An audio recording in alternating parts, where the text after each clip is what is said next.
Hi everyone, welcome to day 2 of the SBL webinar. Well, today I'll be taking you through the rest of the technical areas.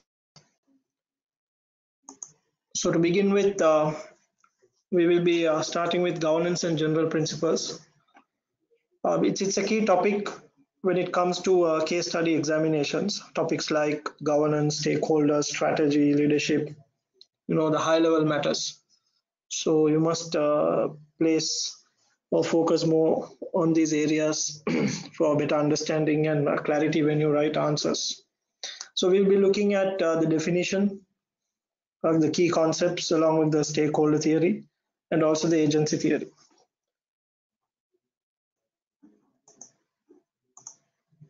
Right, moving on.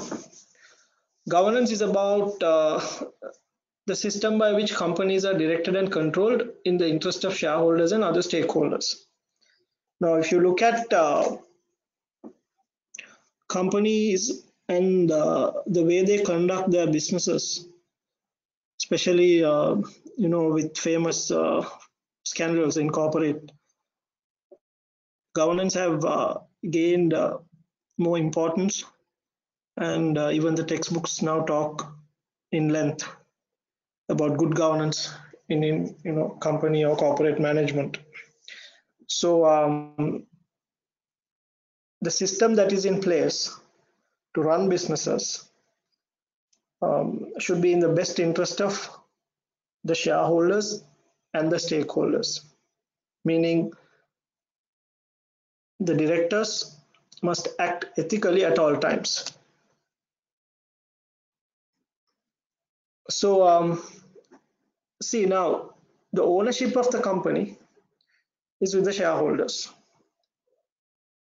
whereas they delegate control to directors. And so directors control the activities of the business. So company is owned by one party, whereas the affairs are run by another party.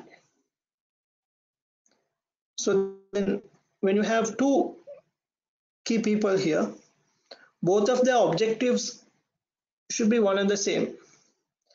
And the issue is when it is not. For example, shareholders, they would want the highest return for the amount of risk that they take. And they would expect directors to act in the best interest of their objectives. But sometimes they don't. That's when the issue is.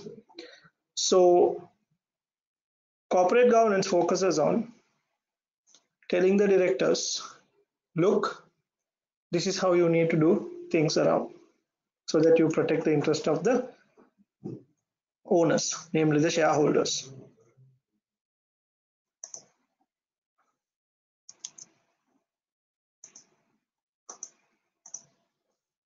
Right, now the agency theory, it's about the relationship between the shareholders and the directors. Shareholders are known as the principal, and they appoint directors as agents to run the affairs of the business. So directors are accountable to the shareholders, and directors should perform the activities, the tasks to manage the company in the best interest of the shareholders. Think of it something like this. You invest money and you appoint someone to do business activities on your behalf. How would you want them to act or perform things on your behalf? You would want them to be trustworthy. You would want them to make the right decisions. You would not want them to take excessive risk. You would want them to make sufficient returns and give it back to you. You would want them to return your investments. So you would expect them to act in the best interest of you. So it is tricky because sometimes directors they don't do that.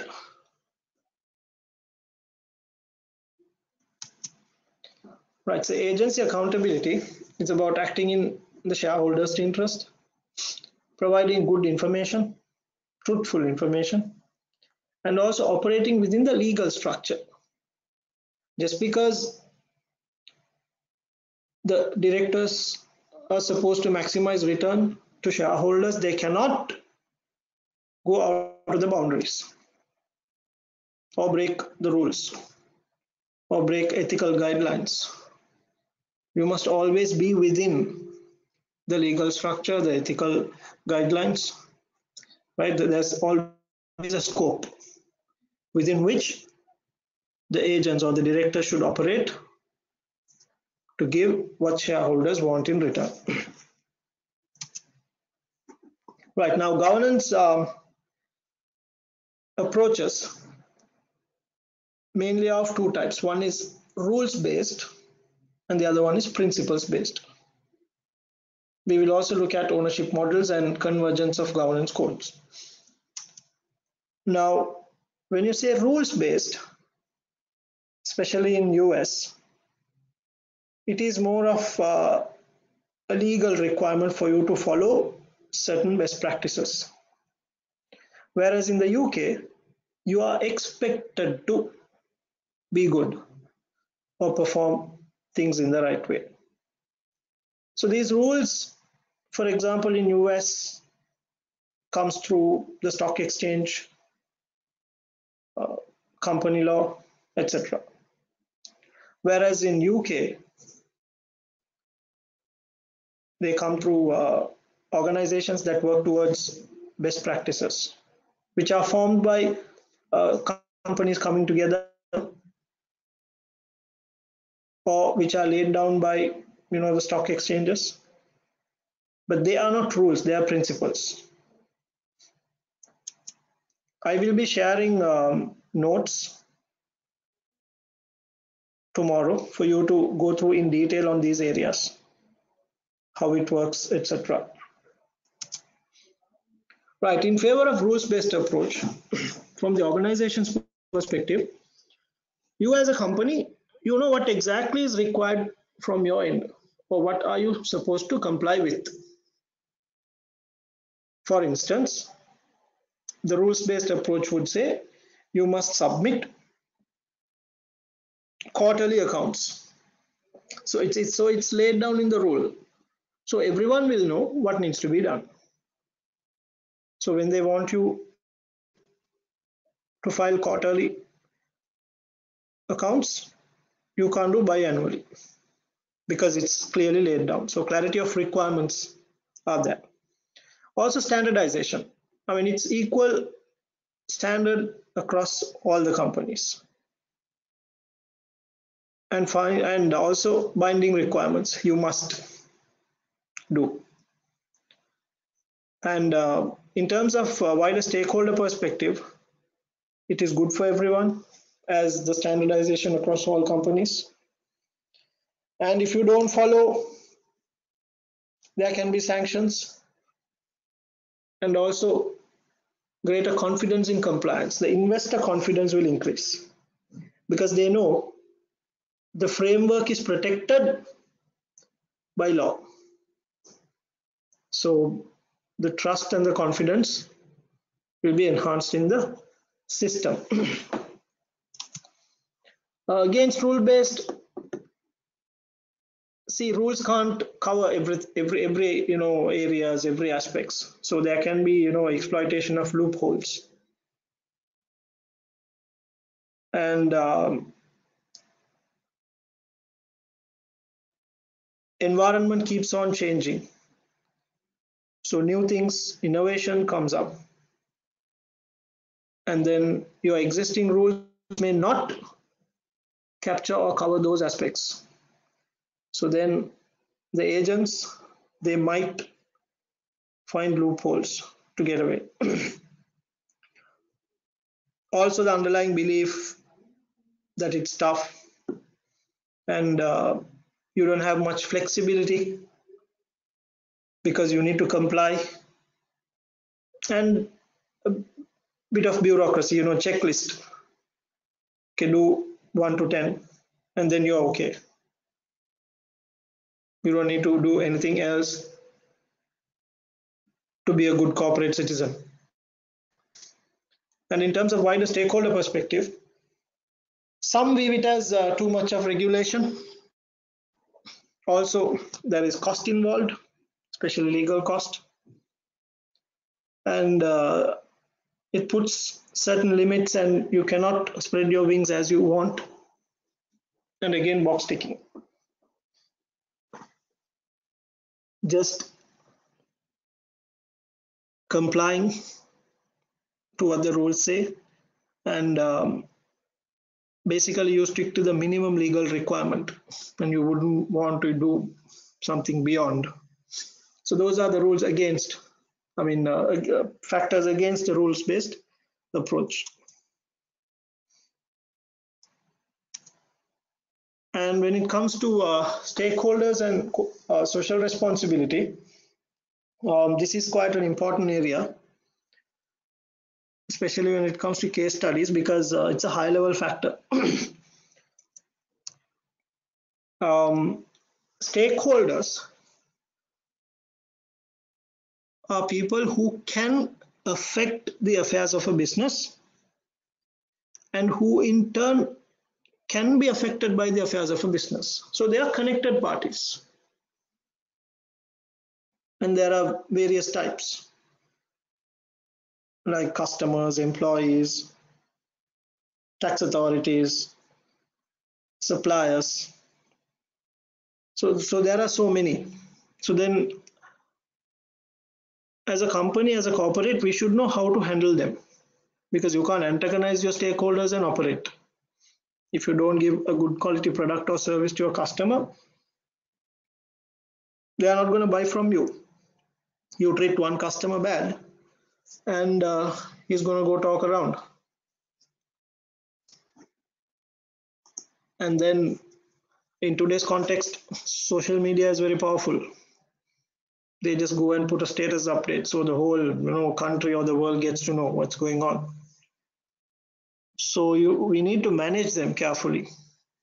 But the problem is there are so many stakeholders, we don't have much time and resource to manage them. So we need to identify whom do you focus on, where do you spend most of your time. So how do you manage these guys? And then CSR, corporate social responsibility. So let me move forward. So CSR refers to organizations considering and managing their impact on a variety of stakeholders. So a company's responsibility towards society. A company's responsibility towards society. So CSR is all about doing good to society, or it can be said as providing more than the legal minimum. Providing more than the legal minimum. There are arguments for and against CSR. There are arguments for and against CSR. Some argue that by providing a good quality product or service itself, a company is acting in the best interest of the society, because customers transfer price, for which companies transfer value through a product or service. So long as this product or service matches customer expectations, then their CSR ends at that point. While some others argue, no, companies should do more than that. Something like doing a charity, going out of their ways to help society. So it's arguable. But the concluding point is that CSR would bring in long-term value to the company. You look after the society, you build a good image for your company. So then this company would attract socially conscious investors. People would like to work for your company. So you can attract, high skilled employees, and they will not want to leave you because you are doing things in the right way, ethically, and in the best interest of the society as well, along with protecting the interest of the shareholders. So CSR makes you a good corporate citizen. So though it is sometimes considered as an expense item, the effect is long term in terms of positive returns.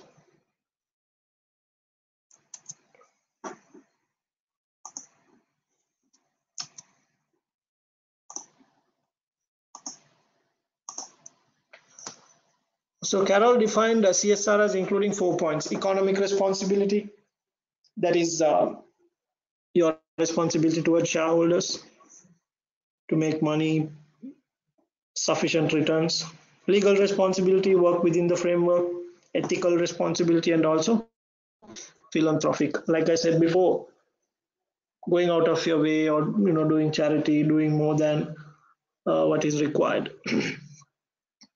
There are companies in real life that work for social causes known as social business. They manufacture a product, they sell, but they sell it at cost. And whatever the money they earn, they don't take it back. They just keep it to run the business and make sure that the social cause is completed. So that's basically the philanthropic responsibility. Right, so CSR strategy. Now,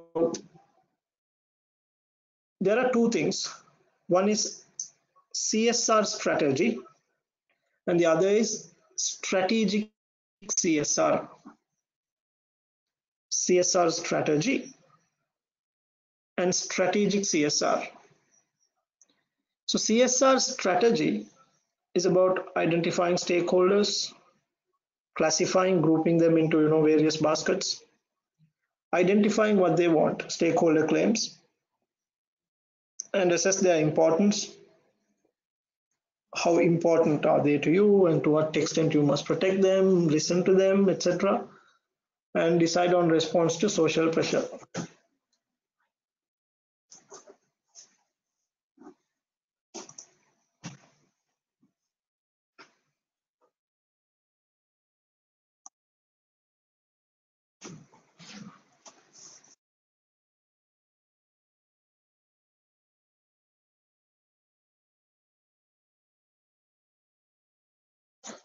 So any strategy is about utilizing resources in order to achieve a particular objective. So when it comes to CSR strategy, listen carefully, you allocate resources on planned activities of CSR. So that is what CSR strategy is. Can you think what strategic CSR is all about? CSR strategy is using your allocated resources on identified CSR projects. Using your allocated resources, it can be money, men, material, any organizational resource. So whatever that you have allocated for CSR, Using that resource, you carry out your planned CSR projects. That is CSR strategy. Can you tell me what strategic CSR would be?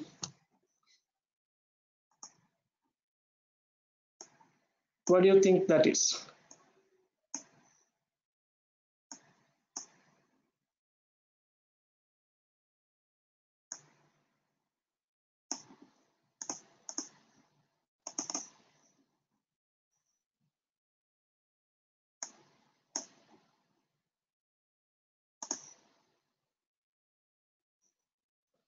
Anyone wants to answer that?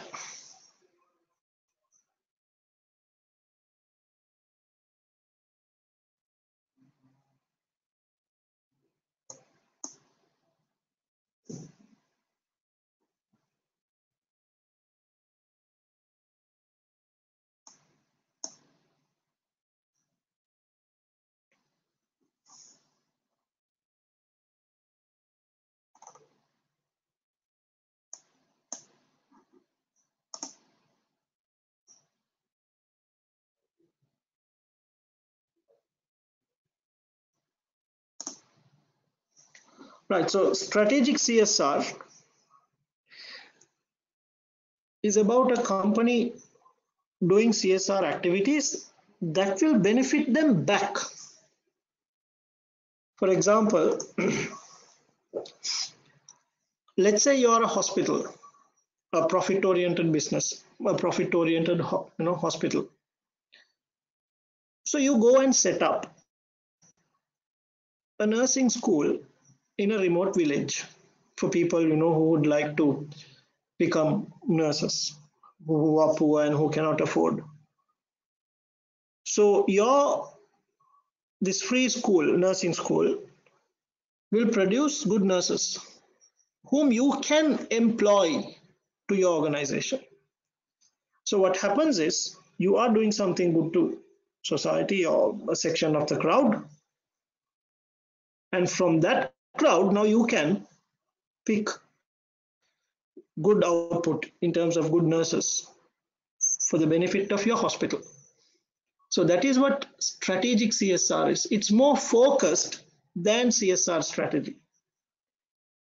So as a business, you must focus on strategic CSR, right? That is, the money you spend today will benefit society plus you in future, rather than focusing on ad hoc activities. So that's the strategic CSR is all about. So I hope you understand clearly the difference between CSR strategy and strategic CSR. So as businesses, we must be more focused on strategic CSR. So whatever the monies we spend, it comes back to us in some form, while benefiting the society as well.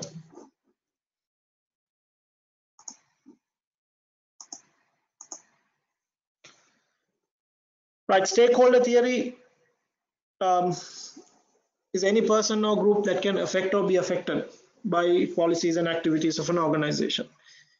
And stakeholders, these are the demands, a stakeholder claims that these are the demands that stakeholders make of an organization. They essentially want something from an organization.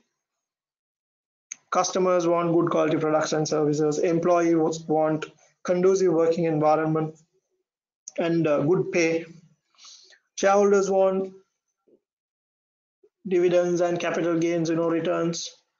And then inland revenue departments, tax authorities want you to pay the taxes on time. So different stakeholders have different claims on the organization. And then there are so many types: direct stakeholders, indirect, active, passive, right? But we don't need to go into those details, but in general, who are the stakeholders and what their claims would suffice. Right now, this is a very important model that is used to manage stakeholders. This is known as the Mendelow's matrix. Now, according to Mendelow, the management of stakeholder will be based on two key factors. One is the level of interest that a stakeholder has in your organizational activities, and the other is the level of power. Level of power means to what extent can they influence your decisions or your activities. So low power and high power, and low interest and high interest. If a particular, now how you use this model is, first you identify the stakeholders who are pretty much connected to your organization, and then you try to place them in one of the quadrants, and then we decide what we need, what we should do with each of these different types of stakeholders.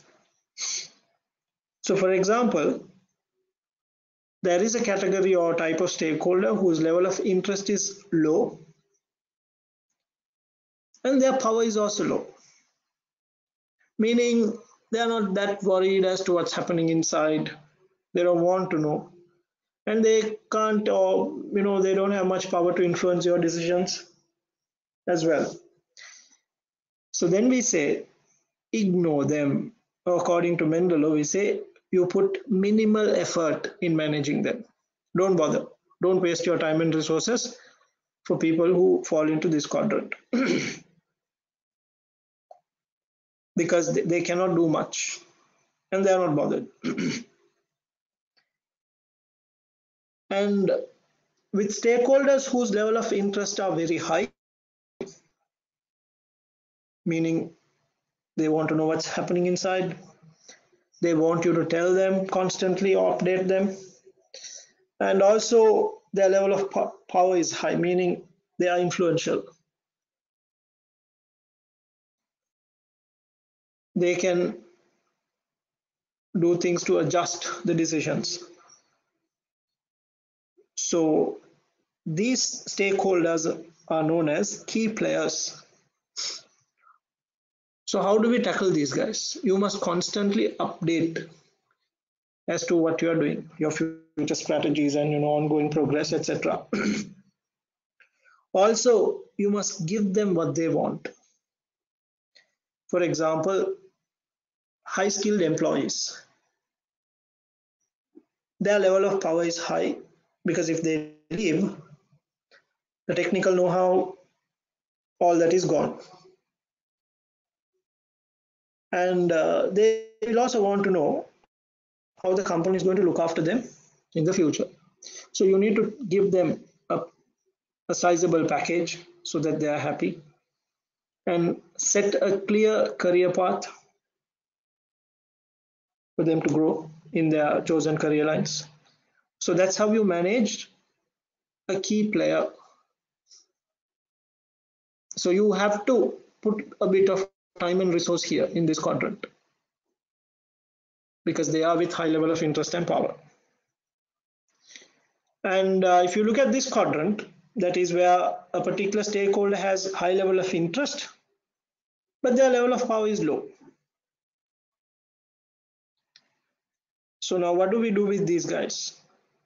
We say keep informed, meaning you update them constantly as to what your future strategies and the ongoing progress is.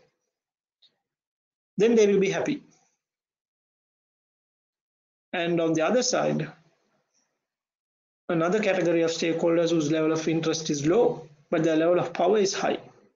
Okay, they don't want to know what's happening inside, but they can influence things.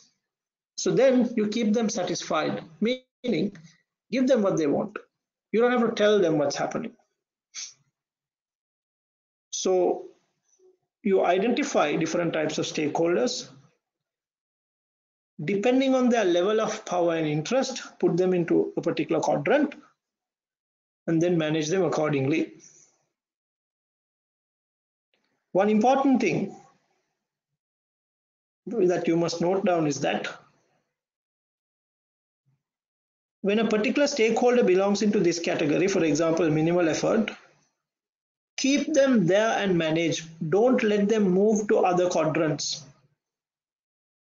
Or someone who is in this quadrant as keep informed, keep him there. Don't let him move to key players quadrant. Now let's say, okay, keep satisfied. Their level of interest is low, power is high. Meaning they don't want to know what's happening, but they want something from you. So you have to give them what they want. If you don't give them, their level of interest will increase and they will start moving from this to this quadrant and they become key players. They will become influential. For example, let's say a category of labor in your organization, they are facing some difficulties and you are not listening to their concerns. Now what they'll do is they will join the labor union and they will try to gain support. So if they were, for example, in keep informed or keep satisfied quadrant, with the help of the labor union, their level of power or interest will become high and they will move here, key players. Then it will become difficult for the company to manage. So keep them where they are and manage. Do not let them move around the quadrants and especially move to this area where it is, difficult to manage key players. So stakeholder management is a very important area when it comes to case studies because we are dealing with people. And in the exam paragraphs will highlight a level of power and interest of different types of stakeholders. But if there are confusions as to their level of power and interest, you can always argue within the scope. For instance, skilled employee category. You can fairly assume that their level of interest and power is high and then they should be key players. And unskilled employees will normally, fall under the minimal effort category. If they can't join with any other employee category, yes, they will be that minimal effort. But if they have the ability to join with a trade union or even with any other categories of employees, they will gain more power and then therefore they will start moving quadrant. So you can argue depending on how the scenario develops and what it mentions. There is room for you to argue within the scope.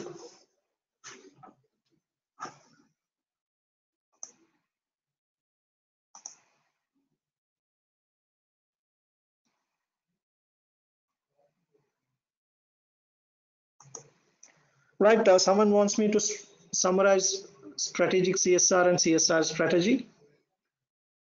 So CSR strategy is about carrying out CSR activities on a planned order using the allocated resources. Whereas strategic CSR is carrying out CSR activities which will benefit you back in the long term. So a company should be more focused on strategic CSR because the money they spend on CSR activities will benefit them back in future.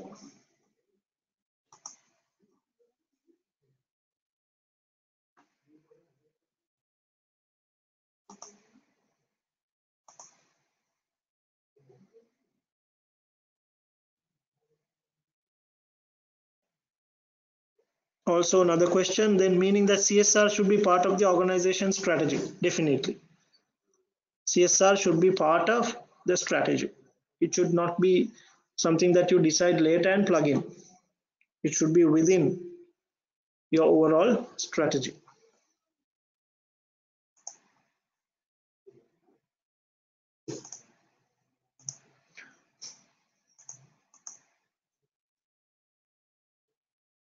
But this is another important topic area in your syllabus. Effect leadership. I would like to start with a question. Are leaders born or made? What do you think? Leaders, are they born or made? I would like to get some quick answers.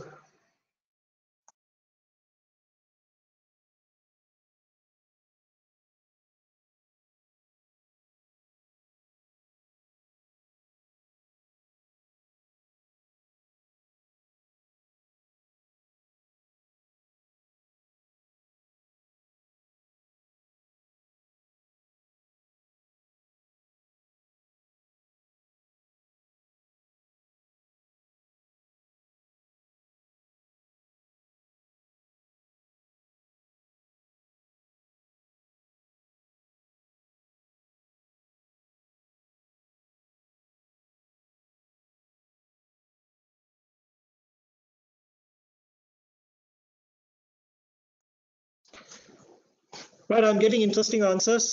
Some say born, some say made, some say both. Right, now I will modify the question a bit.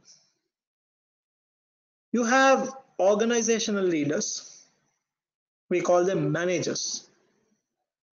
And then there are inspirational leaders. I am talking about inspirational leaders. I mean, you look at, for example, Nelson Mandela or Imran Khan or Mahatma Gandhi. These people, are they born or made? What do you think?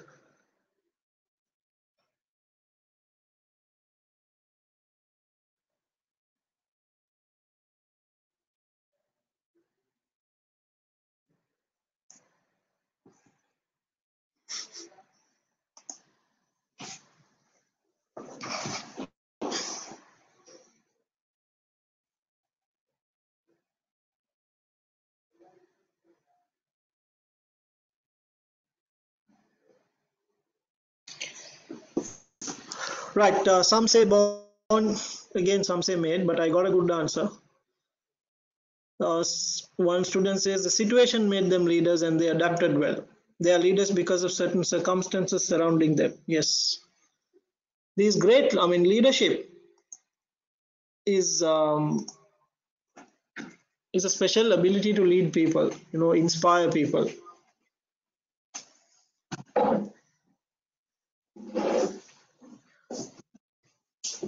So these, see, normally the leaders are put into three baskets. One, bad leaders, then we have the good leaders, and then you have the great leaders. So the leaders that I'm talking about is the great leaders who are made because of a particular situation. There are a lot of theories, a lot of arguments as to how leaders evolve.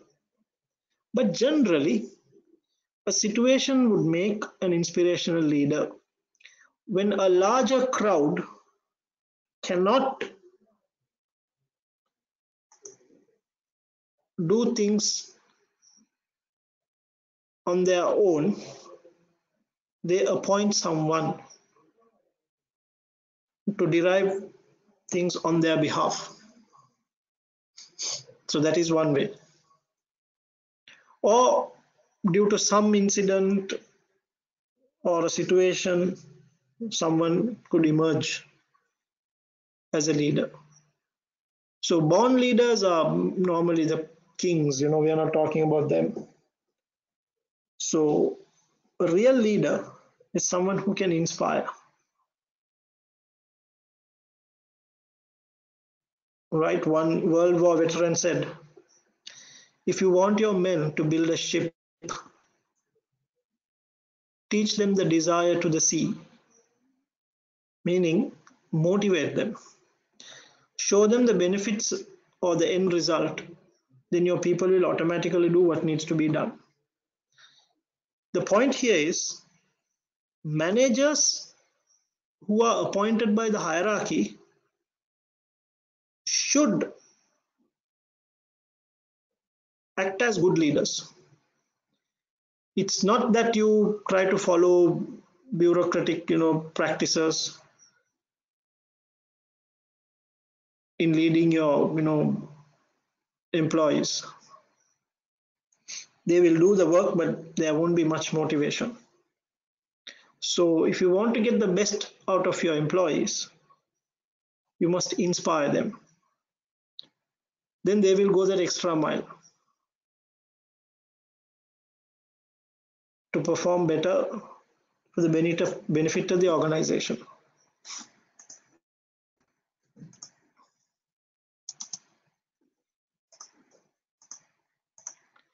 Right, so leadership is an interpersonal influence directed toward the achievement of a goal.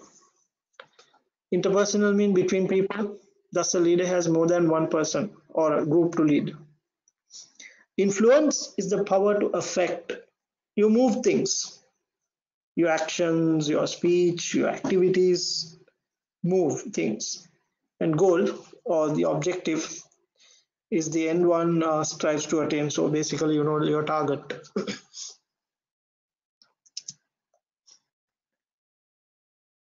So leadership can be viewed from three standpoints. Now these are theoretical areas, that is from an attribute or a position.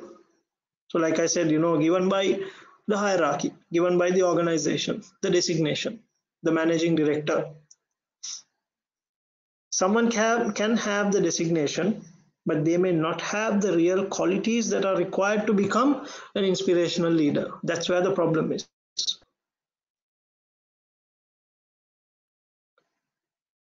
I mean, as leaders, even appointed in organizations, you must try to be inspirational leaders, not just someone carrying a label. Also, leadership can be viewed from the point of view of as a characteristic of a person, a natural leader. This is what I'm more focusing on, natural leader, based on the characteristics, and also category of behavior, which is based on behavioral theory or traits theory. Great leaders were considered to have, for example, physical traits such as drive, energy, appearance, and height. I mean, there are leaders, with good personality. When you see them, you have a lot of confidence in them, you listen to them, etc. Personality traits such as adaptability, enthusiasm, and self confidence.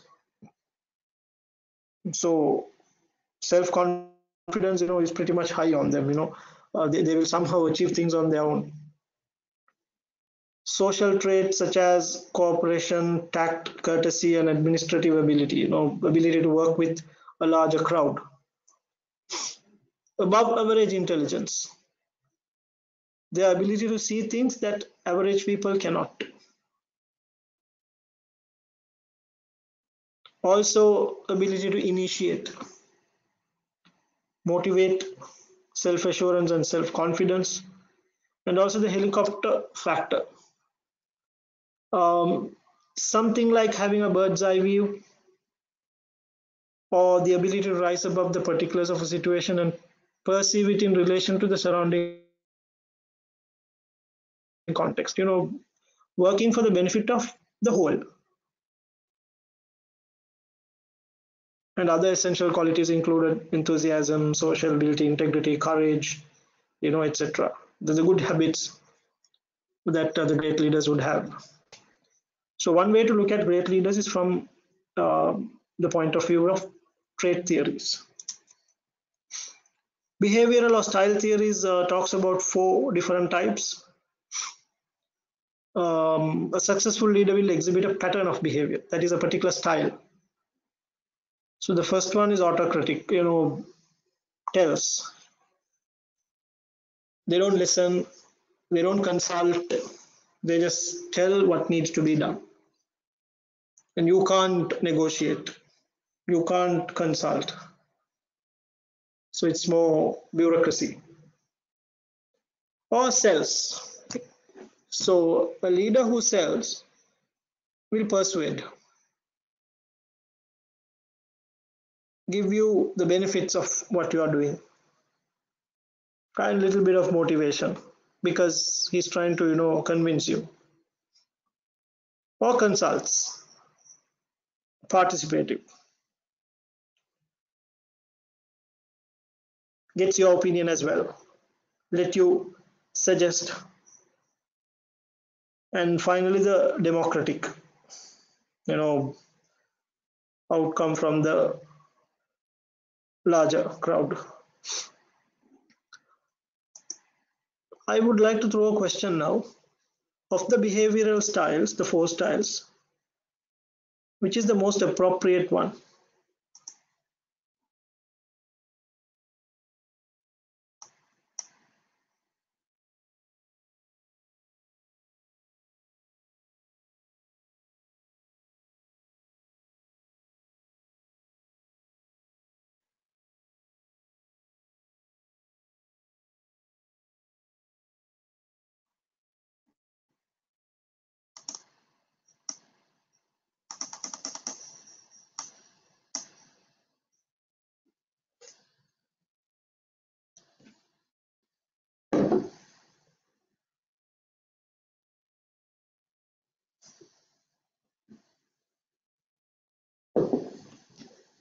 Which style of leadership is more suitable to run a business?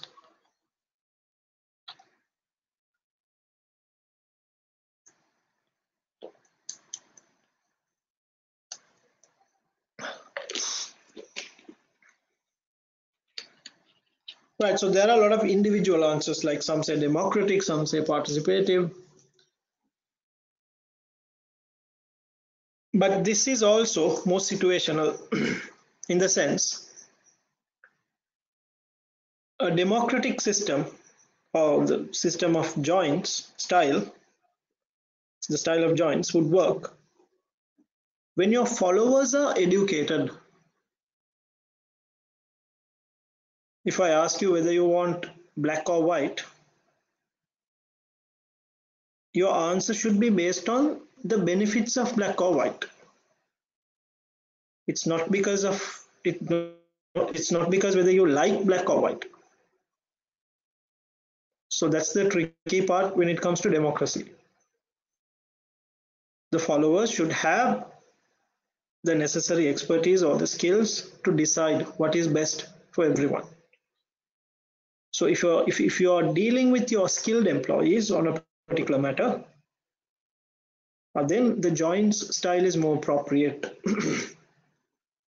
because skilled employees, they will evaluate, look at positives, negatives, advantages, disadvantages, etc., and then tell you what's best. Similarly, if you're talking to unskilled employees, trying to do something with them, will democracy work?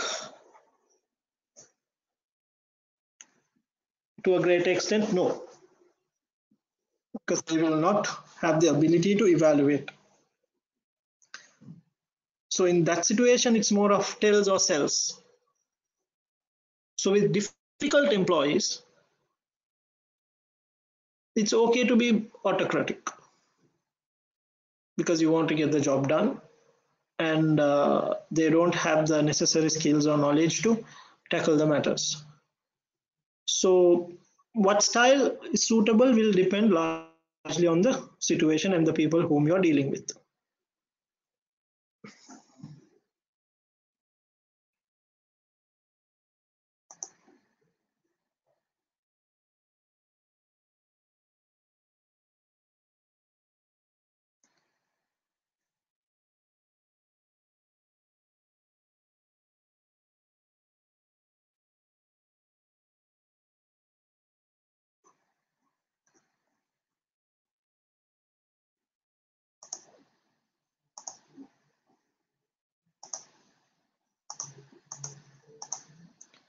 Right, so the next leadership style is the contingency or the contextual theory that says style theories ignore the important influence of the context in which the leader is operating, the situation. There is no one best style of leadership that is equally effective for all circumstances. A mixture of both threat and contingency is the situational approach. Right, so contingency says a leader should act according to the situation. So if the leader has the ability to understand, and if he is dealing with skilled employees, he would take a particular approach. If he's dealing with unskilled employees, he would take a particular approach. When he's dealing in boom, he will take a particular approach, and when he is dealing during recession, he will take a different approach. So that's what contingency talks about. Right, leadership and management. Management is the process of setting and achieving the goals of the organization. Management has four elements, that is planning, organizing, leading, and controlling. Planning, organizing, leading, and controlling organizational resources to achieve the goals and objectives of the organization. So management is about four things, whereas leadership deals with the interpersonal aspects of manager's job.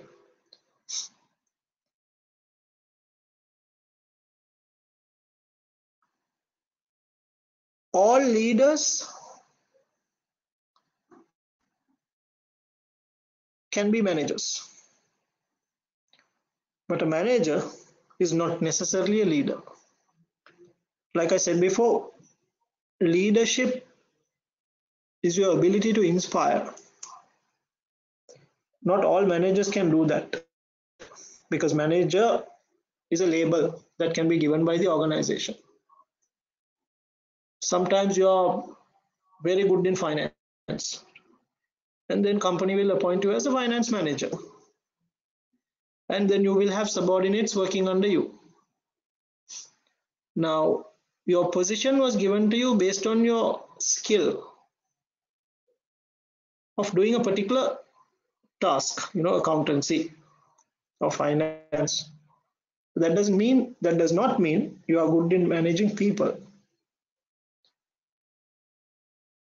So as a good manager, you must also be a good leader. That's when you get the best out of your people, right? So look at this point, differentiating between leadership and management. Employees willingly follow leaders because they want to, not because they have to. So when it comes to a leader, people will be willing to follow him. But when it comes to a manager, the subordinates will listen to the manager because they're supposed to.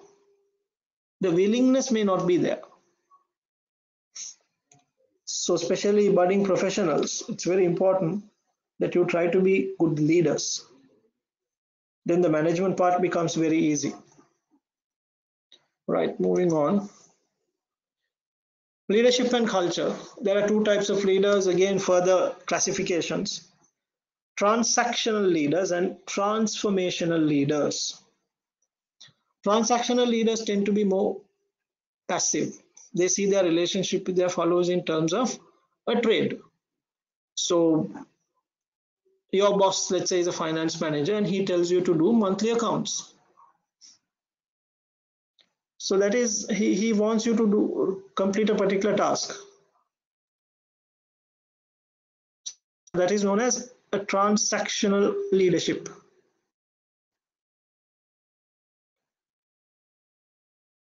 Whereas in another instance, your boss is a finance manager. Of course, he gives you tasks to finish, but then he inspires you, he motivates you to study further. He helps you in whatever the ways he can. Depending on how the future moves, he gives you advice for the benefit of you, for the benefit of the organization. Right now, those are transformational leaders who are more proactive. They are not reactive. So they see their role as inspiring and motivating others to work at levels beyond mere compliance. So someone tells you to do something and it stops there, that is transaction. Someone identifies that you have further abilities and motivates you, advises you, helps you to work on those, then they become more a transformational leader category. And this is where we should try to build ourselves or work on transformational leader category.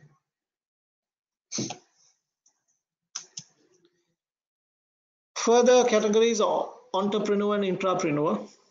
Entrepreneur, we already know, is an individual that starts up a business, is the owner and take all of the risks of financial loss. Right? Entrepreneur, one man show, put it in easy words. Intrapreneur, um, not a new concept, it has been there, but now it's getting to the textbooks.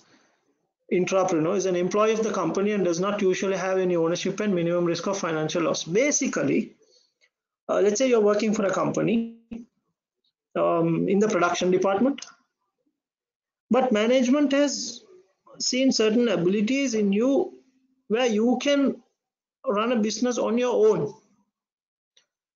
So now the company will invest and they will let you run a subdivision or another business under the same umbrella, and you will become the boss of that particular division or the unit.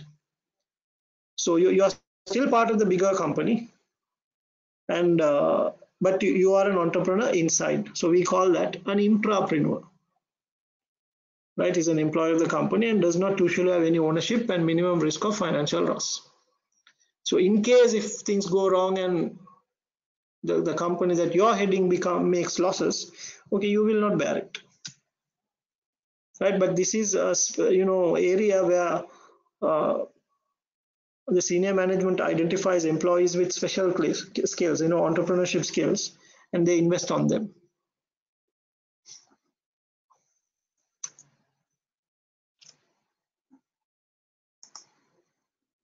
Right, so I would like to quickly run through this question, that is leadership. I hope all of you can download. I would give you about 8 minutes to quickly read the leadership question, starting now.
Right, I hope you have done reading the question. Let me read the requirements for you. You work as a member of the 100-day reviews team at SCAT. Prepare a brief report for the SCAT HR director to explain why the change of leadership style at ARC was unsuccessful and whether this reflects a poor approach to SCAT's management training program. Professional skills marks will be awarded for demonstrating commercial acumen in demonstrating awareness of the wider external factors that may have affected the success of ST's new management style. Right, few things I would like to highlight.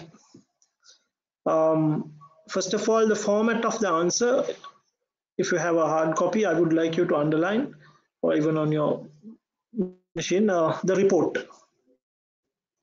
So first thing you must notice that the answer should be provided in the format of a report. So when it comes to a report, when you write the answer, you must put a topic or heading to say that report on management style at ARC. And then you should say to whom. So you have to. It should be HR director, SCAT. And then from. So you can say a member of 100-day review team. And then you must also put a date. So when you do the exam, it can be the exam date. And also subject, a heading. So in this, I mean, a simple small heading. You don't have to, write 2-3 lines of heading. It can be just one line. So in this case, it can be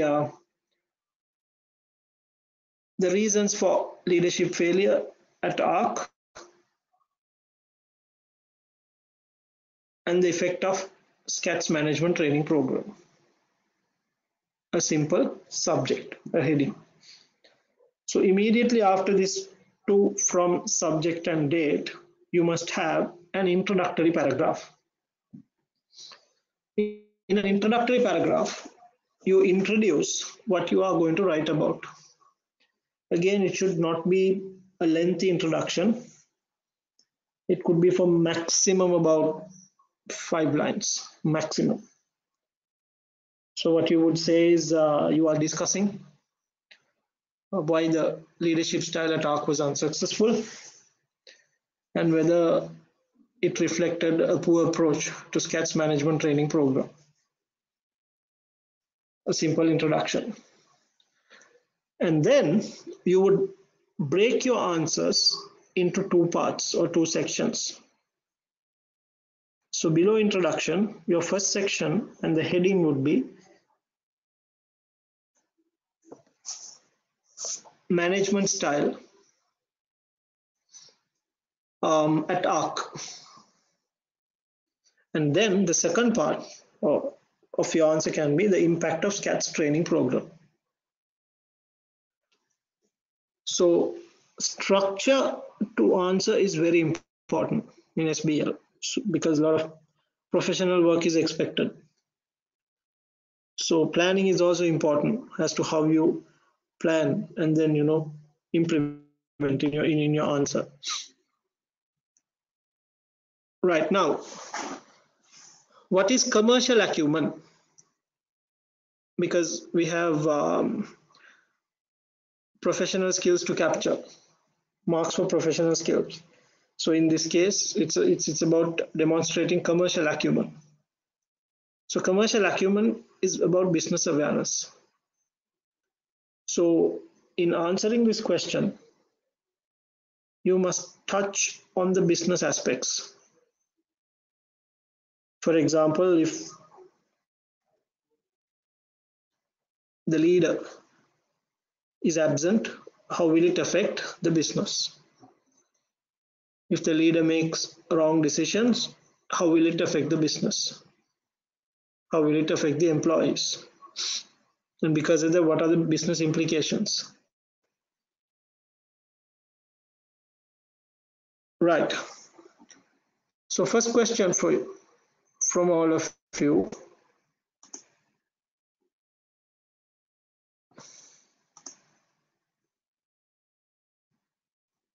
Okay, someone asks, can you tell us on how to plan answers? So I've already told you.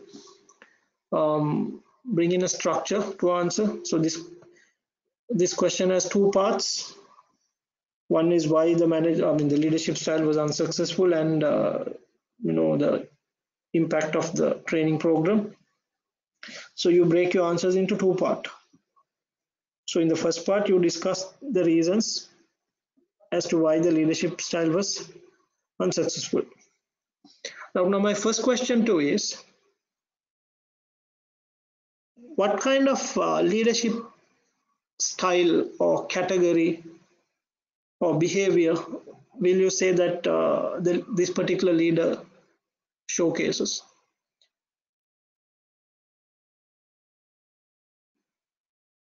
What is the style that he is adopting?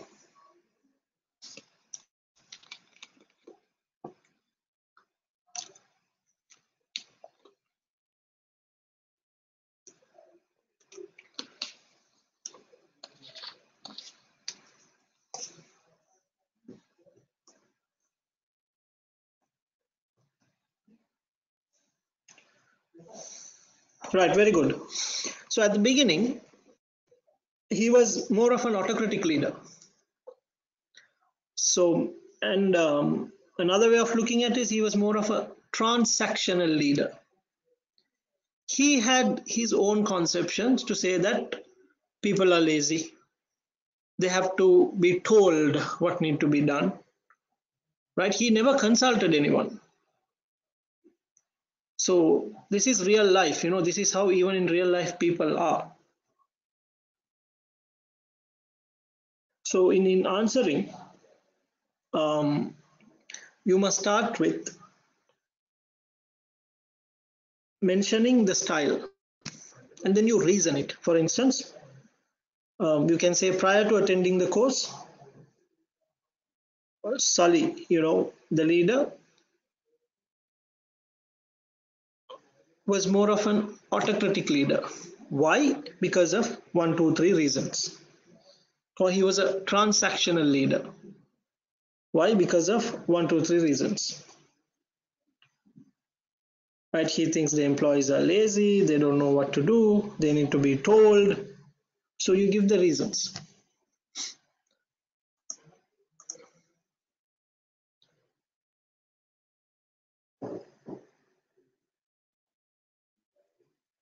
And he is more worried about completion of a task, and he would do everything by himself, and then it's just a matter of telling the employees what needs to be done. They don't have any space to think and act on their own, because every direction comes from the leader. So post training or the acquisition, he attends the 100 this rather he attends the training program. Then according to the training program, they tell them employees should be empowered and enriched, jobs enriched. So he gets back to office, and he becomes more relaxed. What kind of leadership style he showed after the training?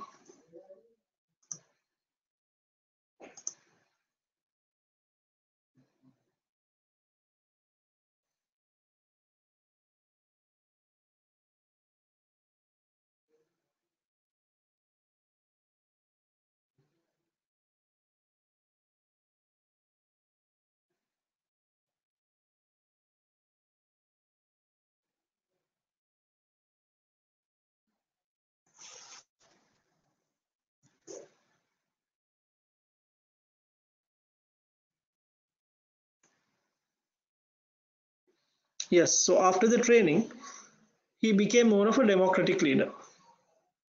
Right, the main influence was the training program. So in answering this part of the question, so you would say, soon after the training,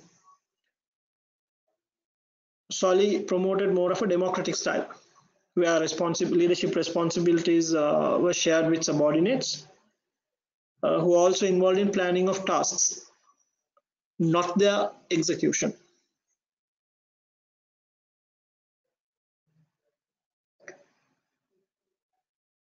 So the course made him to change. So he was more autocratic and now he is more democratic. But see, his kind of the kind of business that he is in is more routine work. Of course, there's about say 20 to 30 percent of factors that change on a daily basis, but it's quite more routine. So it is easy for you to manage when you have laid down clear guidelines, and then whenever there is a contingency or an unexpected event occur, you empower your people to make decisions for smooth functioning of the business. So that's where we bring in the commercial acumen part,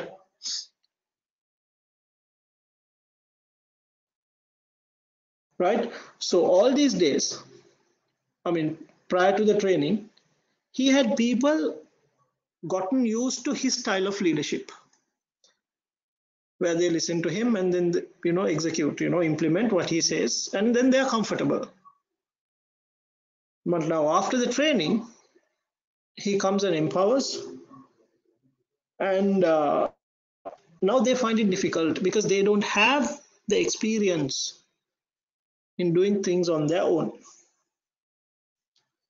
And now what happens? They become confused and anxious, and they themselves want the leader to go back to his old style of leadership, meaning a task oriented leader or a transactional leader. So now the second part of the question is, where's the problem? Is it a style of leadership, or the question says whether this reflects a poor approach to SCAT's management training program? So is there a problem with the training program in what they told their participants?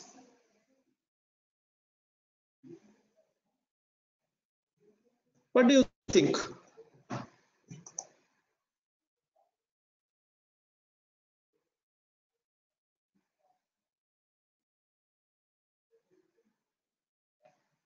If you can give me a few points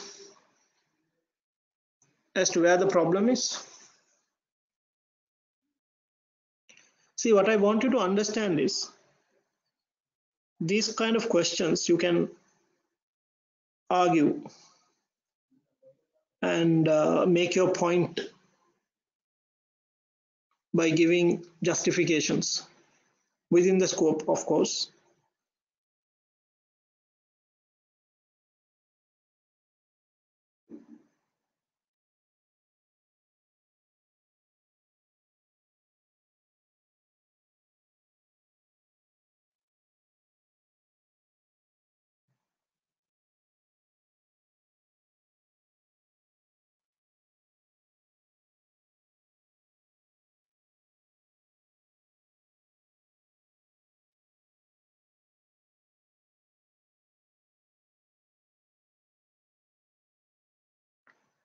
See, in answering these questions, you must bring in more and more points to justify your claim. That's how you collect your marks. So, for instance, in this case, the reasons for failure or the issues with the training program. One is speed of change, right? Good 10-15 years, you're used to one method of or one way of working. Suddenly, your boss goes on a particular training, he comes back and says, okay, now shift gears and do things in a different way. People will not be able to adapt, right? So the culture is different. So there needs to be change management. We can't expect people to change overnight. People dynamics need to be understood, and then things need to be put in place for change management. So that is one. Speed of change. Number two, the leader's confidence. Now, he did not realize that he had not trained employees who can make decisions on their own.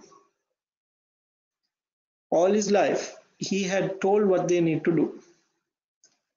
He never empowered them. He never got them to think on their own and carry out things.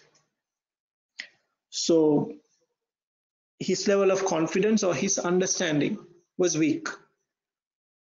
And the training program did not understand his mindset. It's like this told the leader, you go and do this. But they did not do a diagnosis. They did not understand what's going on before. So it should have been based on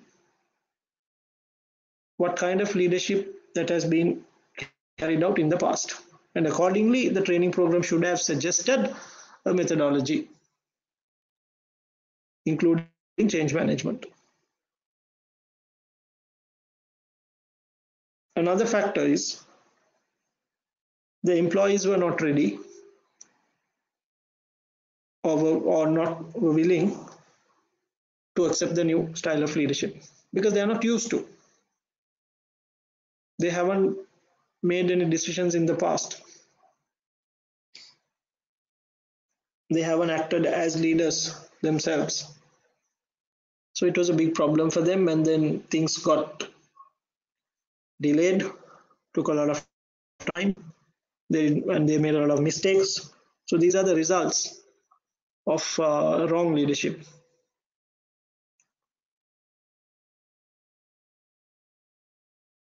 So the training program should have looked at the previous leadership style, and accordingly they should have advised, suggested a more appropriate approach. Leadership styles can change, but it should look at how it has been in the past. That is important.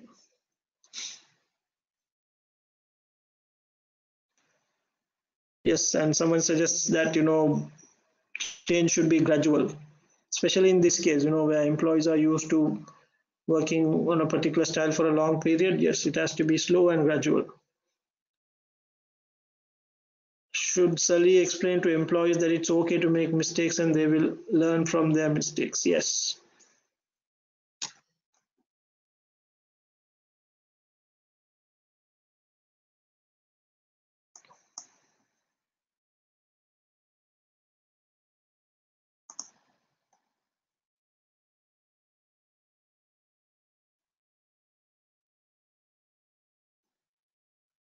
Yes, with the answers that are coming in, I can, say that you're pretty much in line with the kind of thinking that is needed to answer a particular question. So that is really good.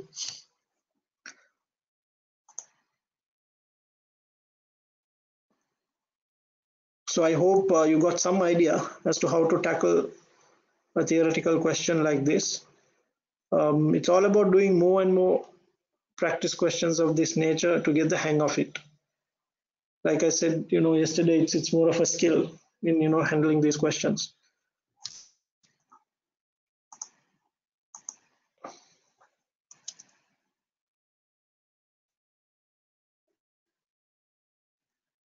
Right. So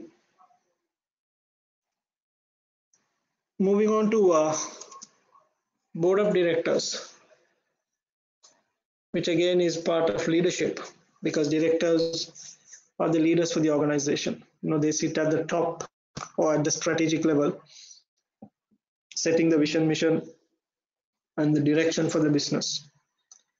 So we need to look at how do we select them, what kind of expertise they should have,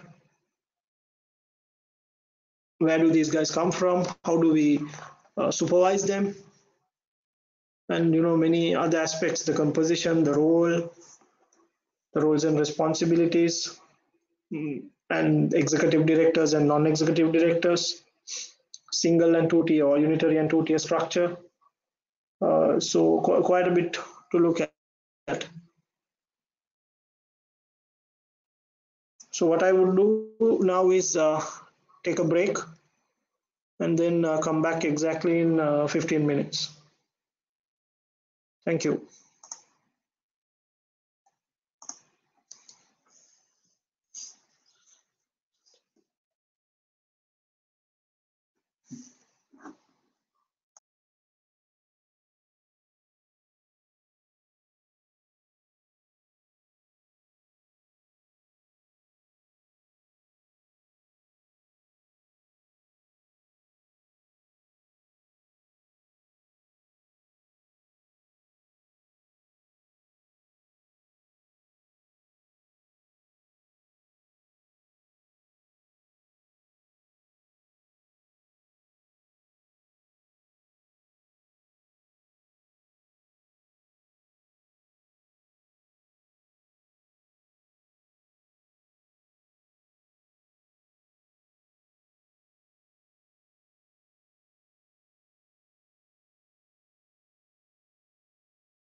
All right, welcome back.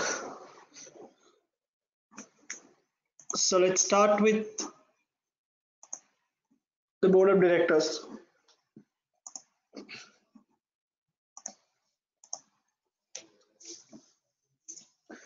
Right, so according to UK CG code,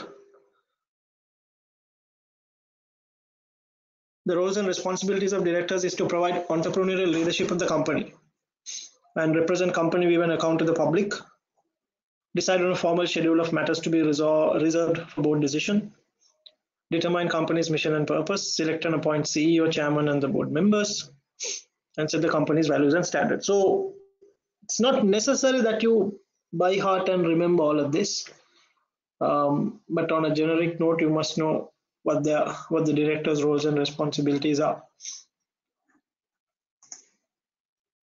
Moving on, ensure that company's management is performing its job correctly. That is in the best interest of the shareholders.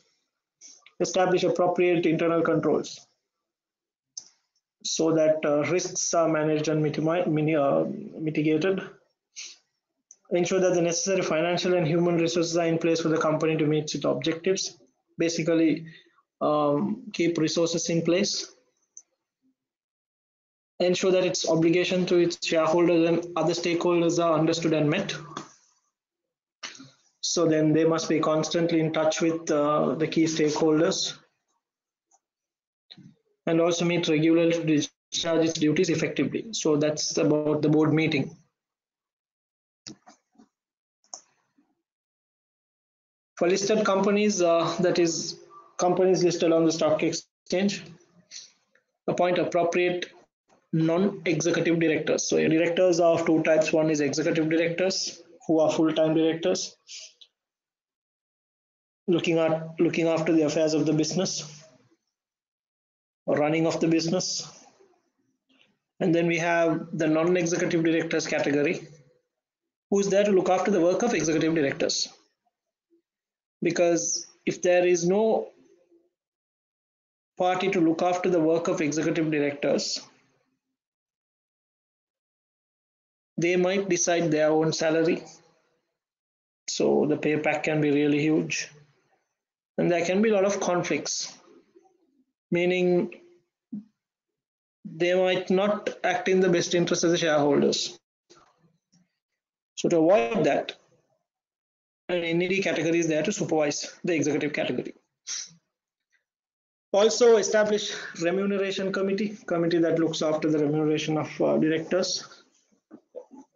Nominations committee that exists to appoint directors. Audit committee and assess its own performance and report it annually to shareholders.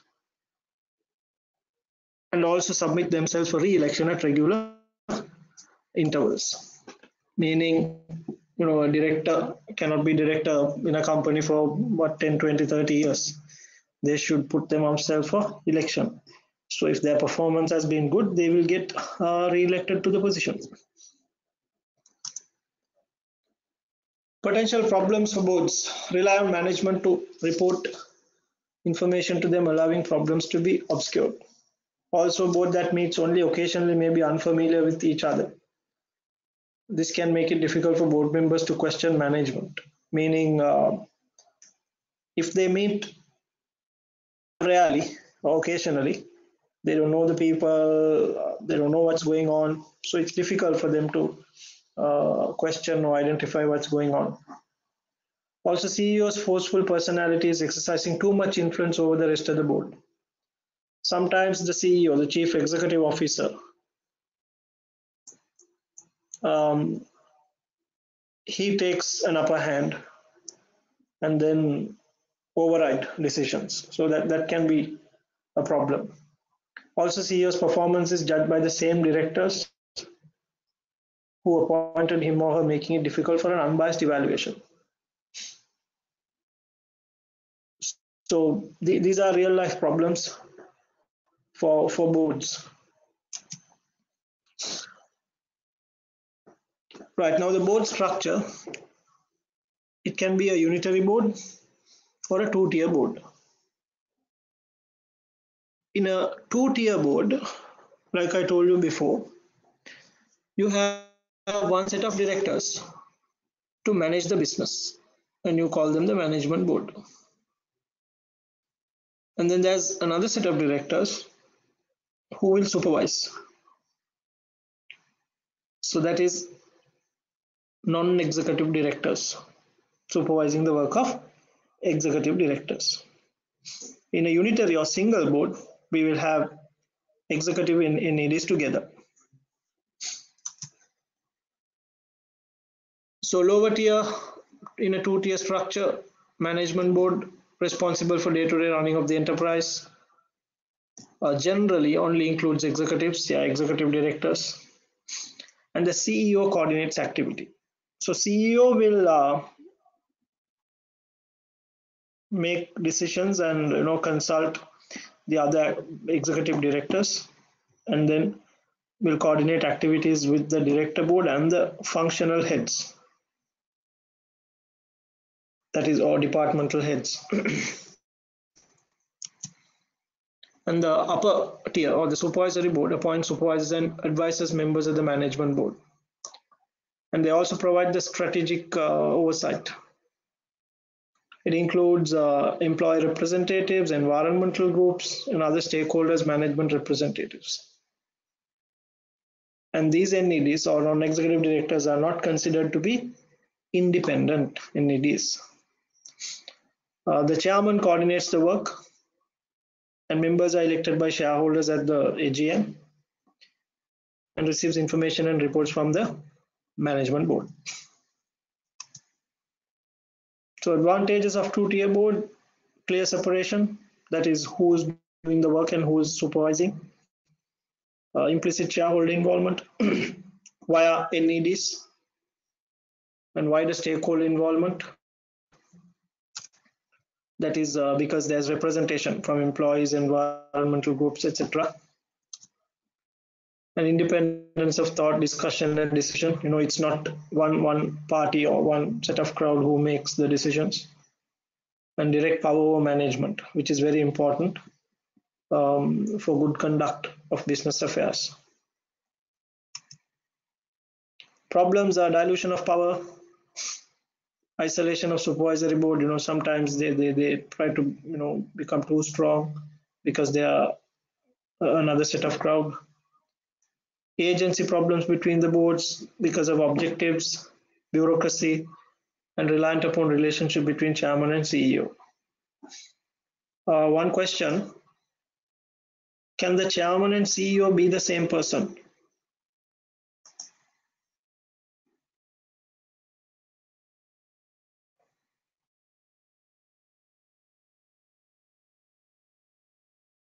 Can the chairman and the CEO be the same person?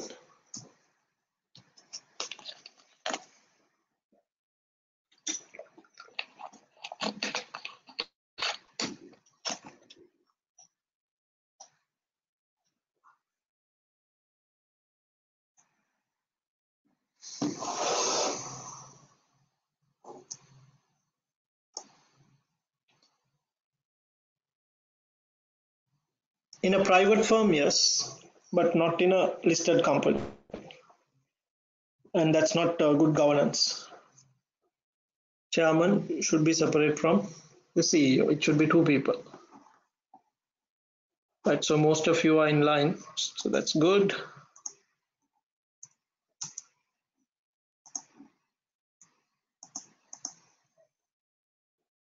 Right, reasons for independence of NEDs. So this is important: to provide a detached and objective view of board decisions, to provide expertise and communicate effectively. So it's important that NEDs, composition of NEDs should be from different backgrounds. Of course, executive directors as well. But since they are in a supervisory role, plus providing expertise, they should have proper backgrounds. Also, to provide shareholders with an independent voice on the board, right? So they should be independent and be able to tell the shareholders what exactly is going on. Also, to provide confidence in CG and to reduce accusations of self-interest in the behavior of executives.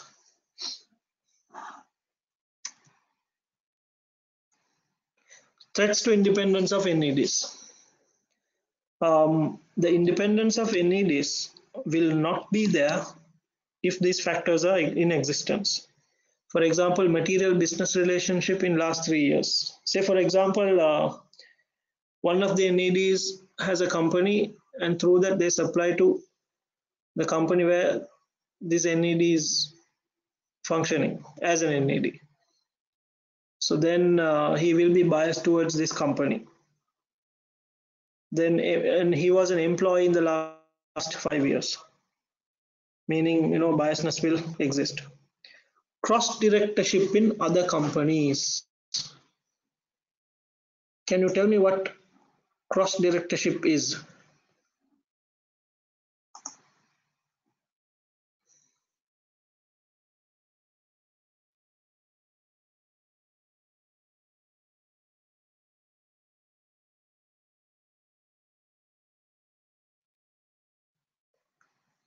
What is cross directorship?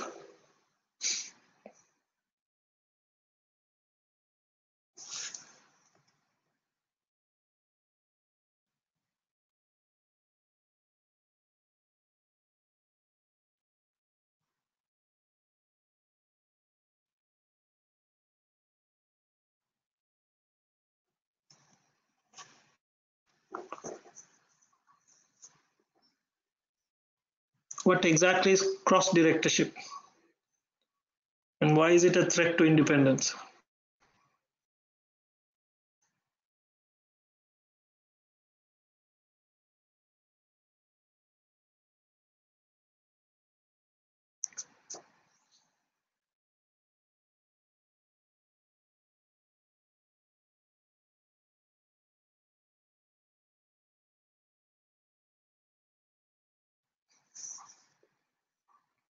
All right, it is something like this. You are a non-executive director in a company where your brother is an executive director. And in this company, you are executive director and your brother is a non-executive director. So what happens is,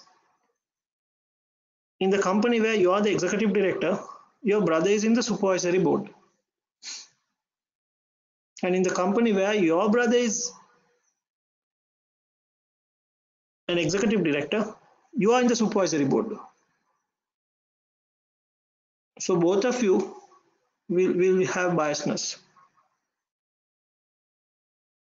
He will try to protect you because you are a supervisory, and you will try to protect him because he's a supervisory. And so it's one of the major threats to independence. So such situations should be avoided.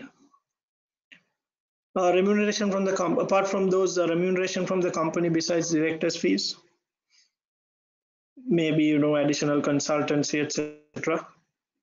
Close family ties, significant shareholding or shareholder, or serves on board for more than 9 years. So complacency kicks in, and you will take things as granted, and there won't be independence. So these are some of the factors that will pose a threat to independence of NEDs.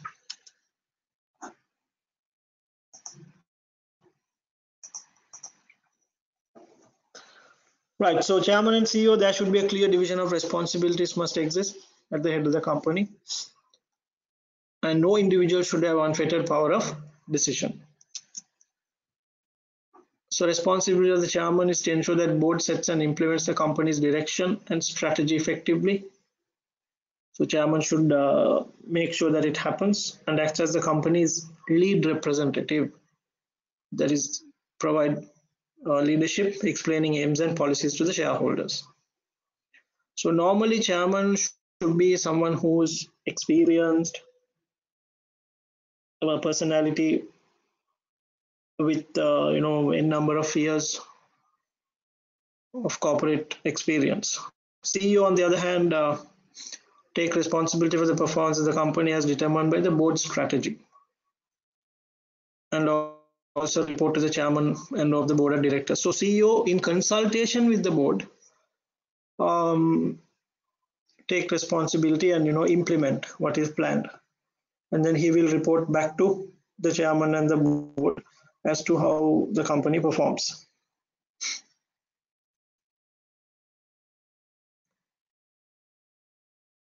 Right, board committees.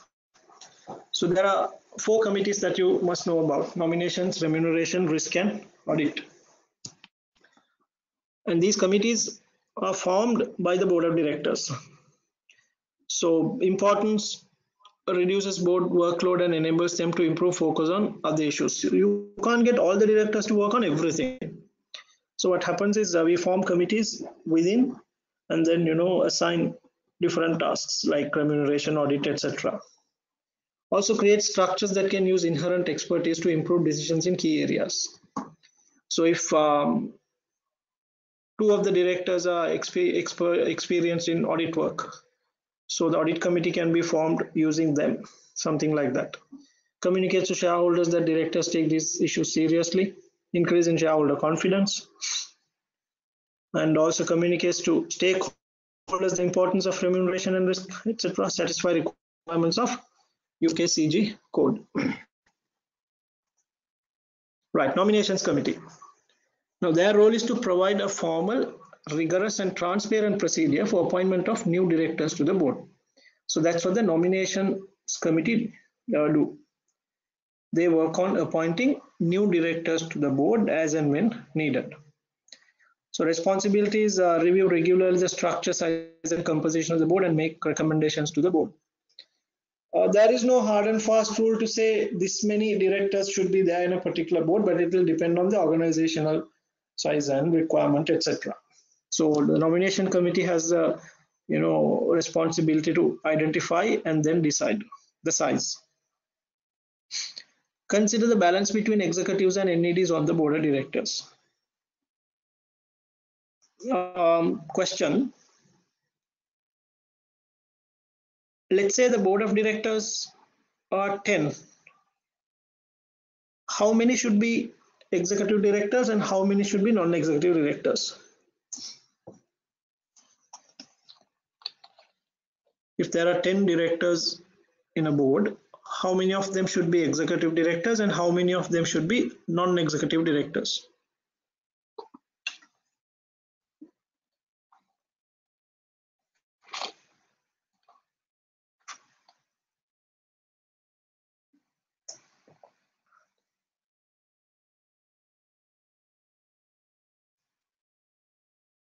Anyone who would like to answer? If a board consists of 10 directors, how many of them should be executive directors and how many should be non-executive?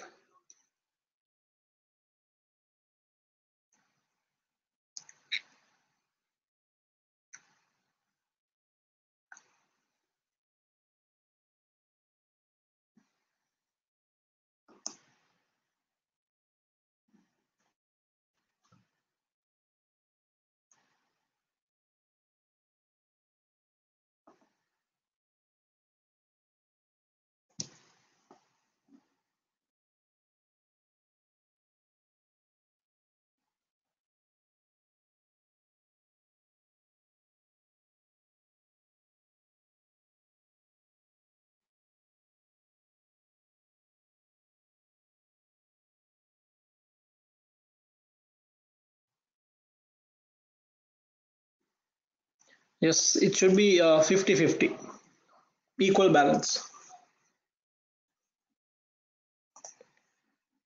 Right, also ensure appropriate management of diversity to board composition. Now, this is also very important. Ensure appropriate management of diversity to board composition.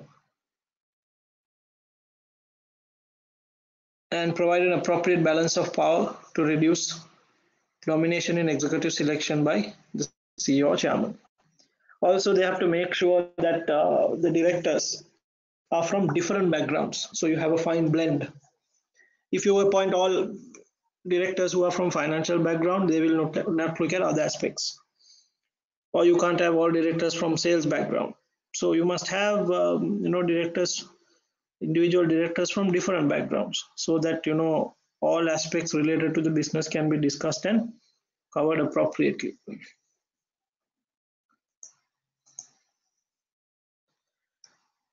So further responsibilities: evaluate the balance of skills, knowledge. This I already mentioned to you.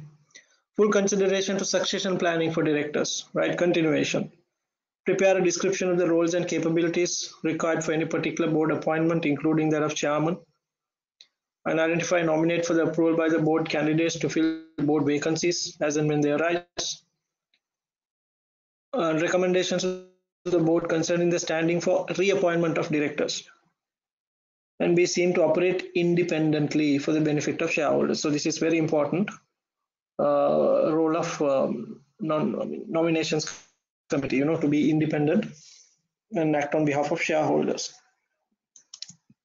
Remuneration committee, and their role is to have an appropriate reward policy that attracts, retains, and motivates directors to achieve the long-term interest of shareholders. So if you don't have a remuneration committee, the directors will start deciding their own salaries. So that will become a problem for shareholders and for the company. So the committee will look after what needs to be paid, and how much should be paid to attract good caliber directors to the board. Objectives: the committee is and is seen to be independent with access to its own external advisor consultants, has a clear policy on remuneration, and performance packages produced are aligned with long-term shareholder interest and have challenging targets. As directors are the key leaders, or people vested with running the business, they also have targets. And reporting is a clear, concise view of policy payments and the rationale behind them. Why did you decide to pay this much, and what kind of rewards, etc., should be supported by a rationale. Also determine and regularly review the framework, broad policy and specific terms for the remuneration, terms and conditions of employment of the chairman, board and executive directors, including design of targets and any bonus scheme payments. And also recommend and monitor the level and structure of the remuneration of senior managers, and establish pension provision policy for all board members. See detailed remuneration for all executive directors and chairman, set rather, and ensure that the executive directors and key management are fairly rewarded, because any rewards that are lesser than market rates or whatever will demotivate them, and then you might lose good quality leaders. The remuneration of the executive directors and key management is set by individuals with no personal interest. Right, so that's where the independence is also a key factor. Agree any compensation for loss of office of any executive director.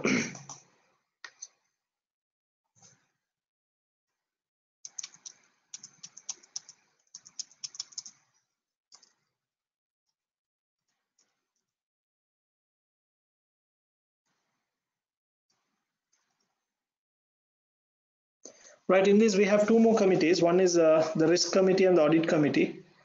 So the audit committee looks after the appointment of auditors and the audit work. Risk committee is a committee that is responsible for internal control and make sure that the company puts in place strategies to mitigate or eliminate risks that the company faces. Because risk, okay, I will touch on it later, but then these two committees are also equally important committees as nominations and remuneration. Right now, I would like to turn your attention to the next question that goes as governance and committees. Can you take about 5 to 10 minutes and quickly read the question that goes as governance and committees?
All right.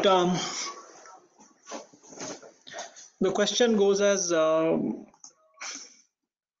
write a report to T criticizing the governance arrangements of R and company and assessing the usefulness of a nominations committee to the company. Few things to note. The format of your answer should be a report. So that is to, from, date and the subject and the introduction paragraph, and then the body of the answer with conclusions if required. And the professional skill that is needed here is skepticism. That is a questioning mindset or a probing mindset. For example, they say there are only 2 non-executive directors and 7 executive directors. So skepticism is like, how would this composition work for better CG? So it's that angle that you must take when you answer the question. Right, so now this particular requirement has 2 parts. Firstly, the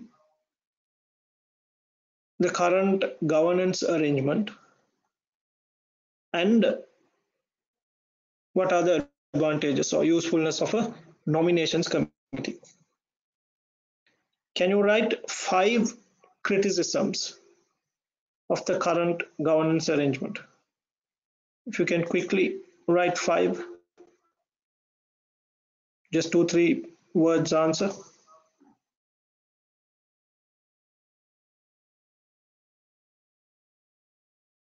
Issues of governance in this particular company.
Right, so I can see some good answers flowing in, but as I've always told you before, make sure that you have a nice structure when you write an answer. So the headings or the factors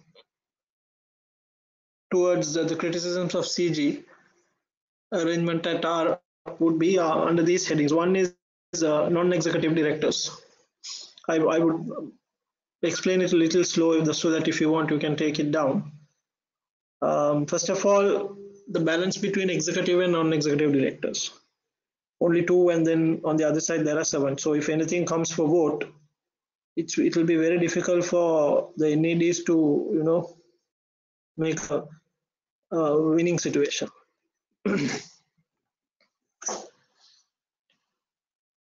And with two NEDs, whether they will bring enough or sufficient scrutiny is a question, because it's 2 against 7. So this is where the probing element comes in, skepticism, right? Where you word it something like, it is doubtful whether 2 NEDs are enough to bring sufficient scrutiny to the executive board, right? And good CG, according to good CG, it's about having a 50-50. So this is in breach of such a requirement. Also, the independence of the current NEDs, because they were recruited from retired executive members of the board. So that again is another skepticism approach, right? Whether they will be independent. To a great extent, not.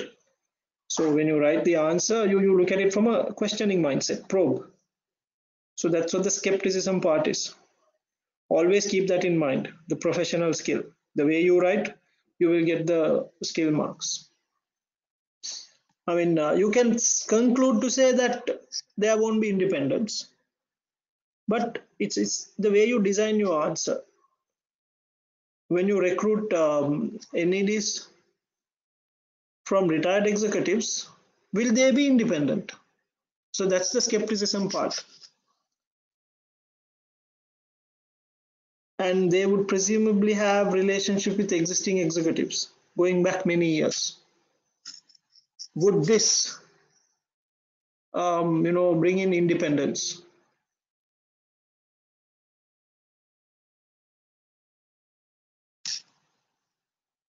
And also some CG like UK Corporate Governance Code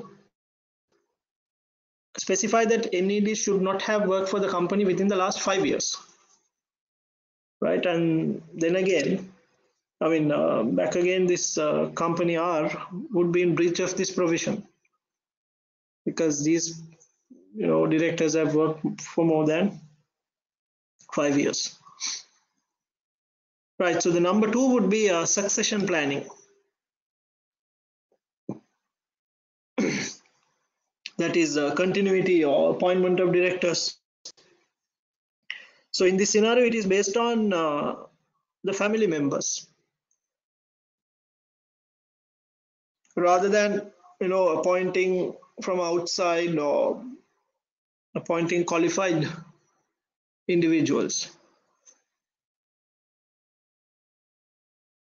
Right, so a private company, without flotation, it's all right. But if you're a listed company, just because you have sizable shareholding doesn't, you cannot bring in your family members on a continuous basis. That is not good CG.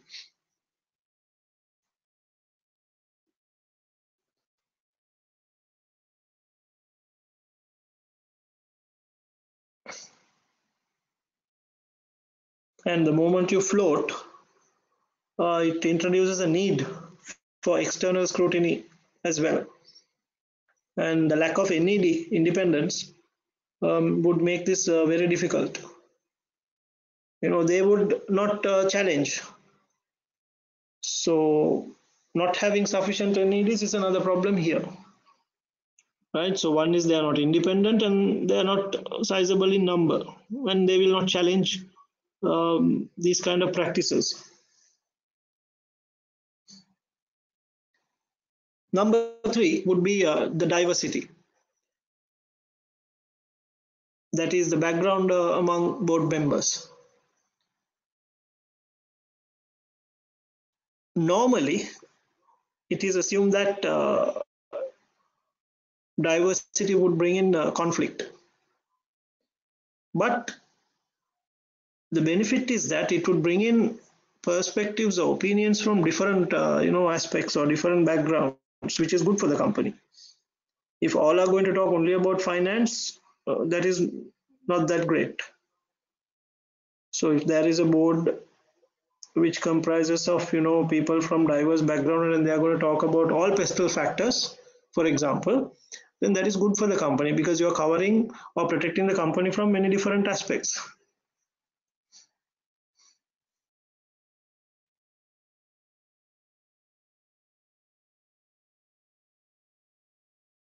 And the new addition is only the young blood for now. So experience is very important on the board. In addition, bringing in new board members with talent for future and with fresh ideas is also important. And number 4 would be strategic planning. According to the scenario, there is no discussion of strategy, and there is evidence of lack of preparation of strategic notes to the board, meaning they are not prepared for board meetings. No discussion of strategy, meaning direction is absent. The assumption is that the best option is obvious, and so there is no need for discussion and debate. What worked for you yesterday will not work for you in future. So there should always be discussion and debate. Constructive debate. Procedures for preparing briefing notes on strategy for board meetings appear to be absent. That means they are not prepared. And according to most corporate governance codes, discussion and setting of strategy are high priorities. And again, this particular company is in breach of such a provision.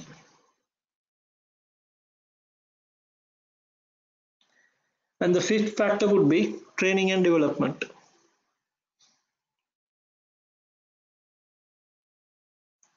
Normally, new directors should be inducted, and in this case, there is no evidence of training for the new director.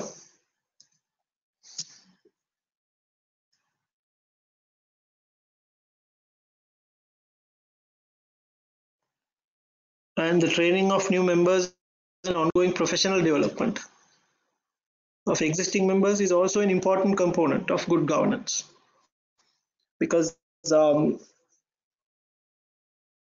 knowledge should be updated.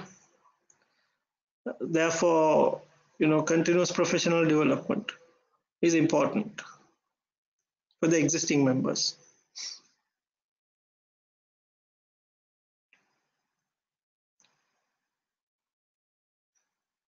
So a question with 18 marks. So I've discussed 5 areas. So under that you can bring in points, right? So that's how you capture the marks. So then moving on to the second part, the usefulness or the advantages or the benefits of nominations committee.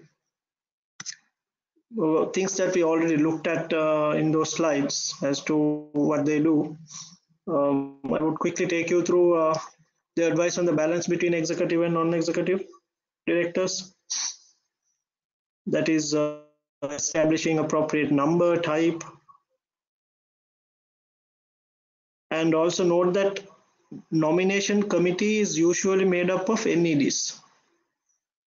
Right? Nomination committee is only made up of NEDs. And they also establish the skills, knowledge, and experience possessed by the current board. Also, they, if there are any gaps, then they assist to fill by bringing in directors who have or who fulfill the requirements. Also, they act to meet the needs for continuity and succession planning.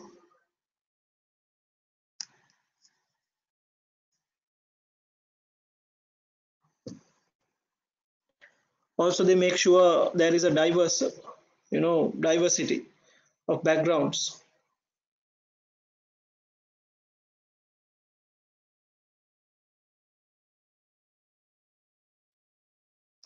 So in terms of this particular company, the nomination committee could address the following areas.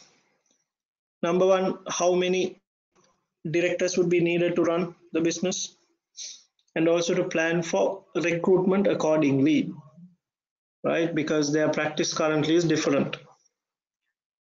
Um, Also to resolve the issues over number of NEDs. Then to resolve issues over the independence of NEDs, very important.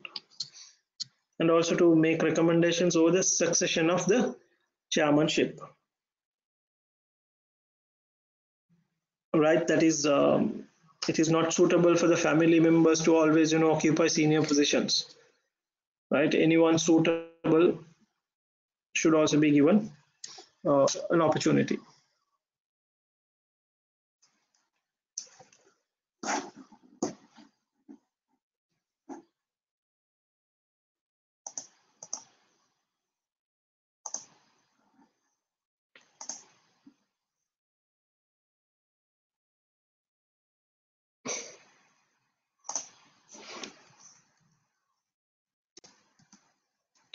Right, moving on.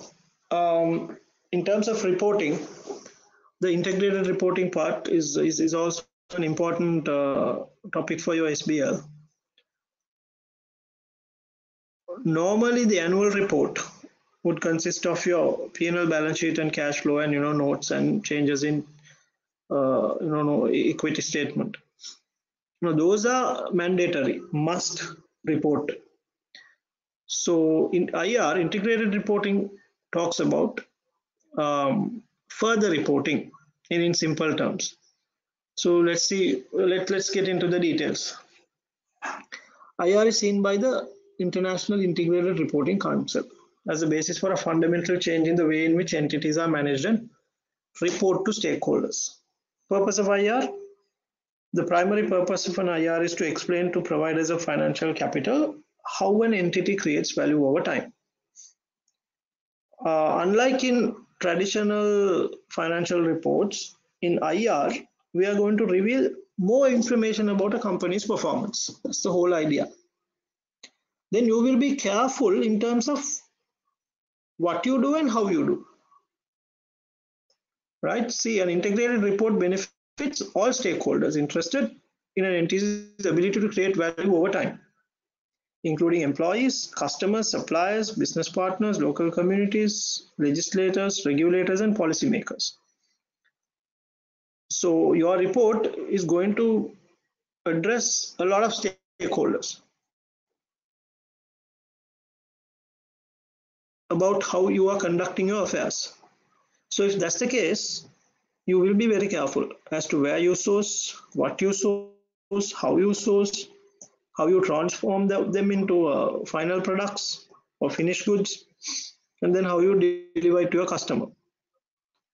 So it prompts you or pushes you to be a more sustainable business, also a more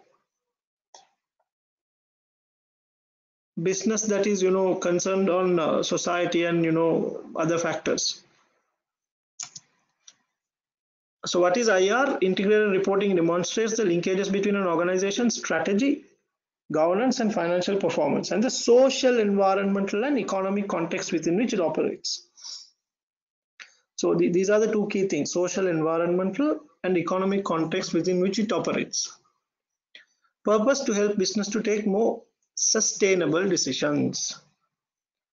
Right? You conduct business affairs, but make sure the environment is protected. Make sure the interest of the stakeholder, shareholders are protected. Make sure the interest of the employees are protected. Right? To assist investors and stakeholders to understand how an organization is really performing. So this is where you reveal a lot of information. Right? So format an IR should be a single report, which is the organization's primary report. So like I said, traditional annual report will have few financials, but now in IR we bring in a lot of other information. The objectives to improve the quality of information available to providers of financial capital. So they get a 360 view to provide a more cohesive and efficient approach to corporate reporting that draws on different reporting strands and communicates the full range of factors that materially affect the ability of an organization to create value. Enhance accountability and stewardship. So that's another key objective for the board for the broad base of capitals. So IR talks about financial, manufactured, intellectual, human, social and relationship and natural, 6 different types of capital. Also to support integrated thinking, decision making and actions that focus on the creation of value over short, medium and longer term. So these capitals are basically rather the traditional way of looking at capital is the financial assets or the financial value of assets such as cash, and the factories, machinery and equipment owned by business and used in production. So basically, the financial resources available for use. So the notion is that companies with a large amount of money, can do a lot or are better off than those with less capital. If you have a lot of money, you can fund projects with positive ROI and then may make more money. So that's the normal, general notion. But IR talks about 6 different types of capital.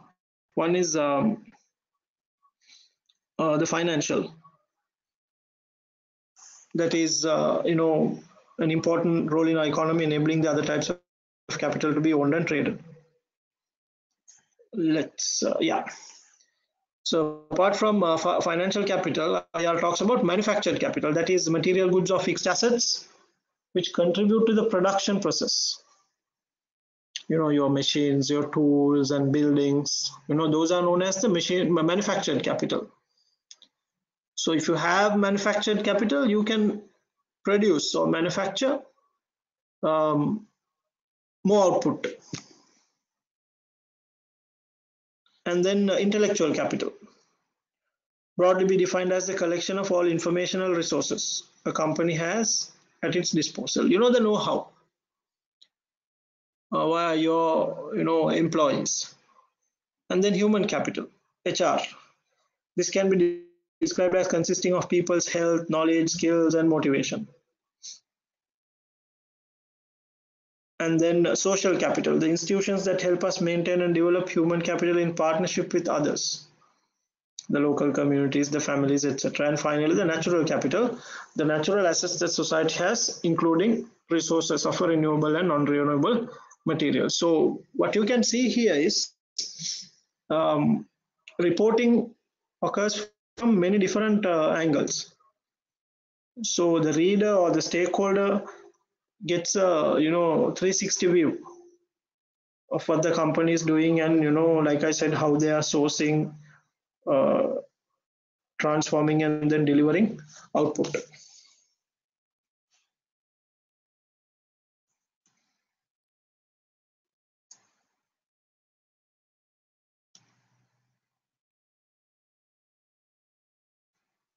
Right, so how to prepare integrated report? IR framework sets out several guiding principles which underpin the preparation.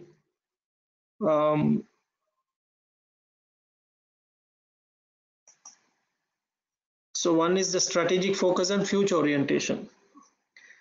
An IR report should provide insight into the organization strategy, basically long term. Also connectivity of information. Like I said, it should provide a 360 view, holistic picture, and interrelationship dependencies between factors. Then stakeholder relationship, right? That is nature and quality of organization's relationship with its key stakeholders. Also materiality, information about matters that substantively affect the organization's ability to create value. So materiality depends on the size of the business and the context.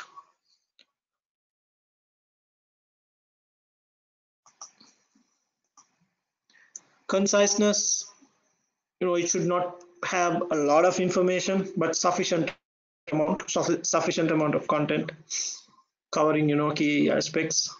And also reliability and completeness. Your content should be balanced, accurate, should include both positive and negative facts.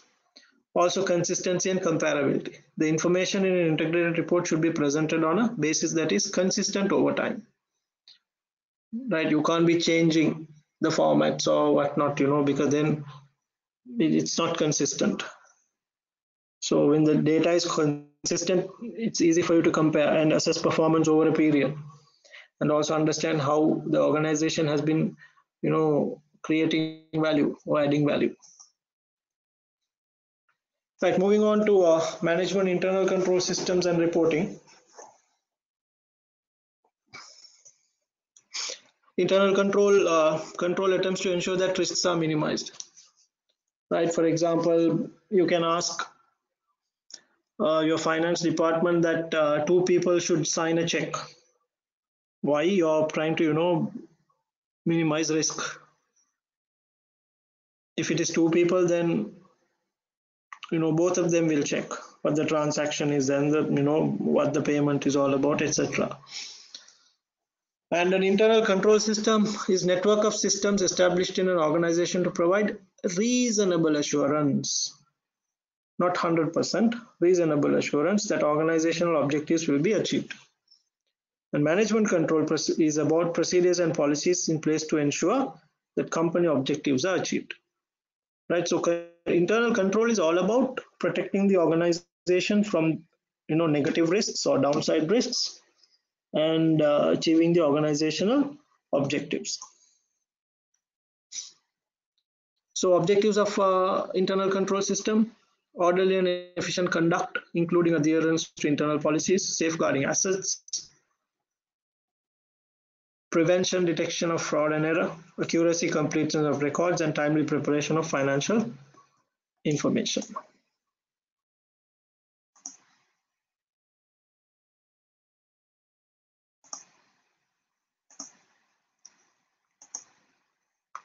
Right, this fraud risk management is also part of internal control. So we have fraud prevention, detection, and response. Fraud prevention, create an anti-fraud culture.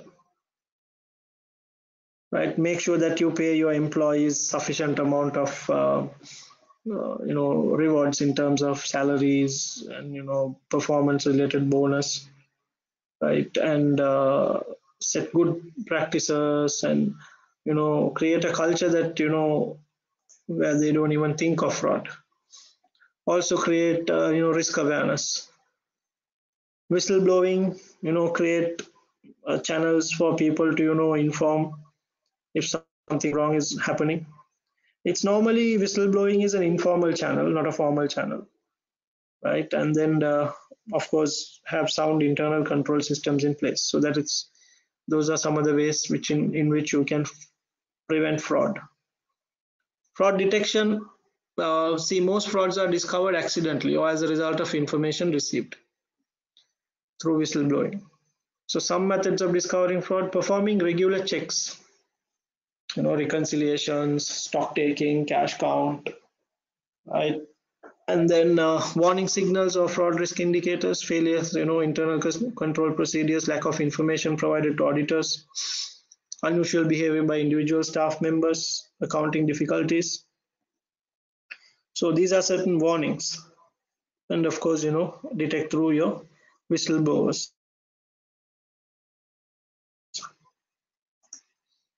And how do you respond?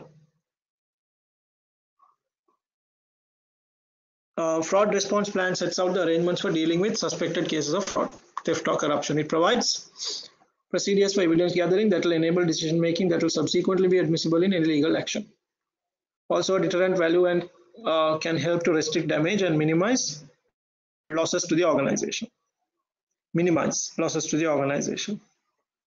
And the response may include internal disciplinary action, right? That should be set in your HR policies. and when you recruit someone, they should be made aware of these policies. And civil litigation for the recovery of loss, and criminal prosecution through the police, taking them to courts, etc.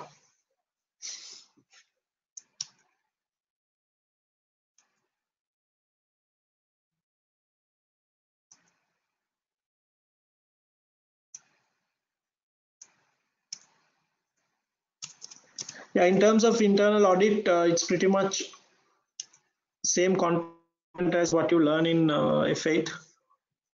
Only thing is we will apply to SBL in a more practical manner. There is no new content to learn, so due to the time constraint, I would tell you that you brush up your audit knowledge from F8. Yeah, but I would like to take you through the risk part. What is risk? Normally people think risk is bad. Risk, there is upside risk as well as there is downside risk. Upside is where risk works in your favor. Downside is unfavorable. Now, why do we hedge when it comes to forex? Why do we hedge? To protect ourselves from downside risk. Something like option, a right but not an obligation. So if the exchange rate moves in your favor, you don't do anything. But if the exchange rate moves against you, then you exercise the option. Right? So risk is good and bad. It's not always bad. And any business operates with risk. Day in and day out, there are thousands of risk. So what we should do as a business is that identify those, assess how bad or how good they are, and then put measures in place to protect the company from the negative risks. So why incur risk? By incurring risk, you can gain competitive advantage, and also you can increase financial return. Risk and return are related. Low risk, low return. And if you take more risk, your returns can be higher. So risk management, first you identify, meaning what are the risks that the company is facing. So you put a list. Then you analyze, right? Prioritize. Not all risks are worth managing. Right? If you're going to lose cents, then no point putting a lot of controls in place, because the cost of protecting against that particular risk is more than the benefits that you derive. Risk planning, that is avoidance and contingency, and risk monitoring, risk assessment. You need to do that, because the factors that affect a business will constantly keep on changing. Right? The risks of yesterday are not the risks of today. ERM, or enterprise risk management, is a process effected by an entity's board of directors, management and other personnel, applied in strategy setting and across the enterprise, designed to identify potential events that may affect the entity and manage risk to be within its risk appetite, to provide reasonable assurance regarding the achievement of entity objectives. So basically, it falls back on the director's responsibility to protect the company against any negative risks.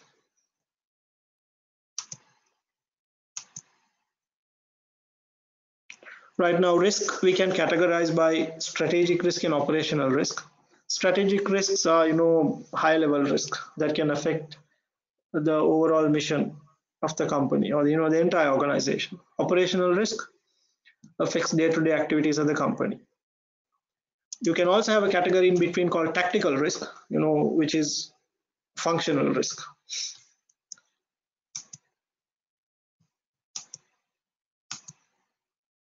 Also, we can have a lot of categories: market, credit, liquidity, political risk, um, legal risk, environmental risk, depending on where the risk comes from. And then sector specific risk, and general risk. Generic risk affects all business. Specific is affects individual businesses. This is something like systematic and unsystematic. Inflation would affect everyone, but oil price would affect companies that are in the oil industry. So risk assessment is based on how bad the impact is, known as severity, the impact of the risk, and the chance of that it happening. We call it probability, the likelihood of the actual risk occurring. A risk mapping, or we call it a heat map. So based on the level of potential, the chance, and the impact and the likelihood, we can categorize. For example, likelihood is remote, impact is negligible, then you can avoid. You don't need to do anything. But something that falls on 25, you need to be very careful, because highly probable and the impact is also high, right? If, for example, if you're into foreign trade and fluctuations in exchange rate, if it is probable, and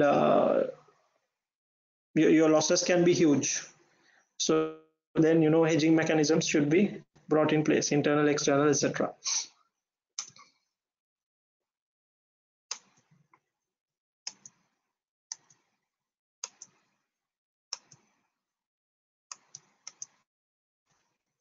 Right, this is an important model, risk management model. Based on the impact and the probability, you can decide what to do. For example, if the probability or the chance of something happening is high and the impact is also high, then you must avoid it. You must try to avoid it. Otherwise, it will cost the company a lot. If the chance of something happening is low and the impact is also low, then just accept it. Because no point trying to put internal controls in place. It's not worth it. The cost of trying to protect yourself will be more than the benefits you derive. Impact is low, but the chance is high, try to reduce. And if the impact is high and the chance is low, you transfer something like insurance. People don't meet with accidents every day, but when it happens, sometimes it can be really bad. So probability, likelihood is low, but the damage is high, so you transfer. So this is what you call the TARA model, TARA. You can remember it as TARA model, that is used for risk management.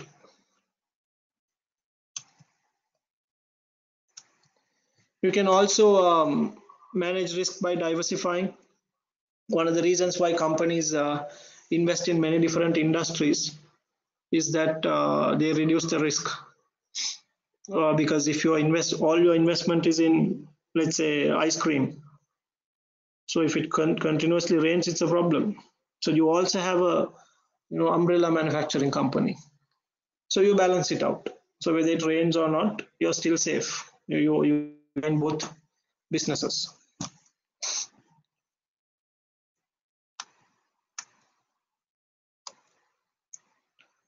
Right, so I would like you to quickly read the third question, that is risk, and then we discuss the answer quickly. Okay, I'll allow about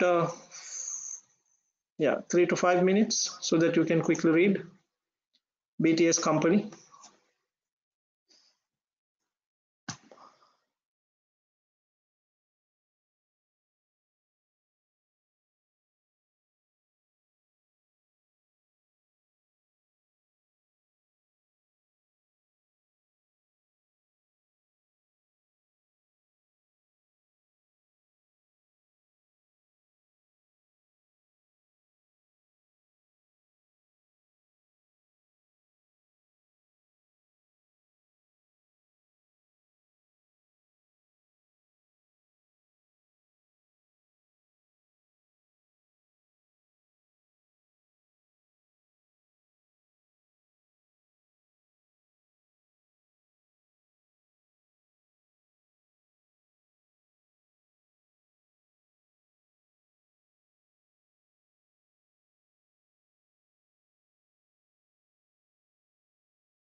So this question is on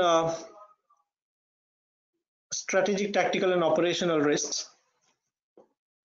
I would quickly take you through the different types of risks that are present in this particular scenario. Strategic risk would be IT failure, and then the issues with the distribution system.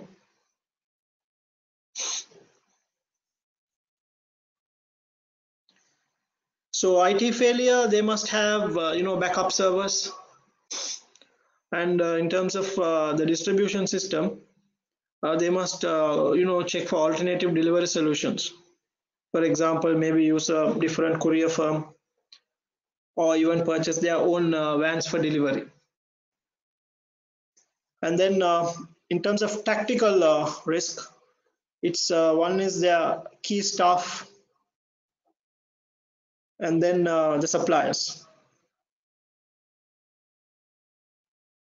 If you lose the key staff, then what they do and the knowledge along with them will also be lost. So you can look at the possibility of preparing a manual, right? Anyone joining can use that to understand how production needs to be done, and also suppliers. So to avoid this risk, company can look at entering into more partnerships with other suppliers so that you have constant supplies. Also paying on time so that you maintain better relationship with your suppliers. Operational risks would be a lack of fabric, right? And of course there are a lot of issues when you have lack of raw materials. And to mitigate this threat, they can implement a computerized reordering system, and also probably you can train your procurement manager, right? Tell him to maintain some form of notes so that he does not forget, and identify low level of fabric and then reorder, etc.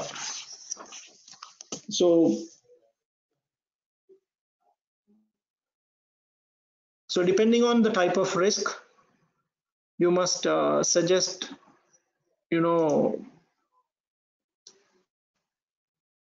actions to alleviate, right? So in your exam, exhibits will a particular exhibit will talk about the n number of risks that the company is facing, and then the examiner will ask you how to categorize them, what risks that the company should protect against, and what are the actions to be taken. So this is where your business knowledge is also important. So wider reading about companies is important, watching business programs. There's enough content on YouTube which you can use. So those are ways of keeping yourself updated and knowing what's going on. All right, so I think we have come to the closure of day two. So I will catch you guys tomorrow with a balance of technical content and few questions. So good night and thank you very much.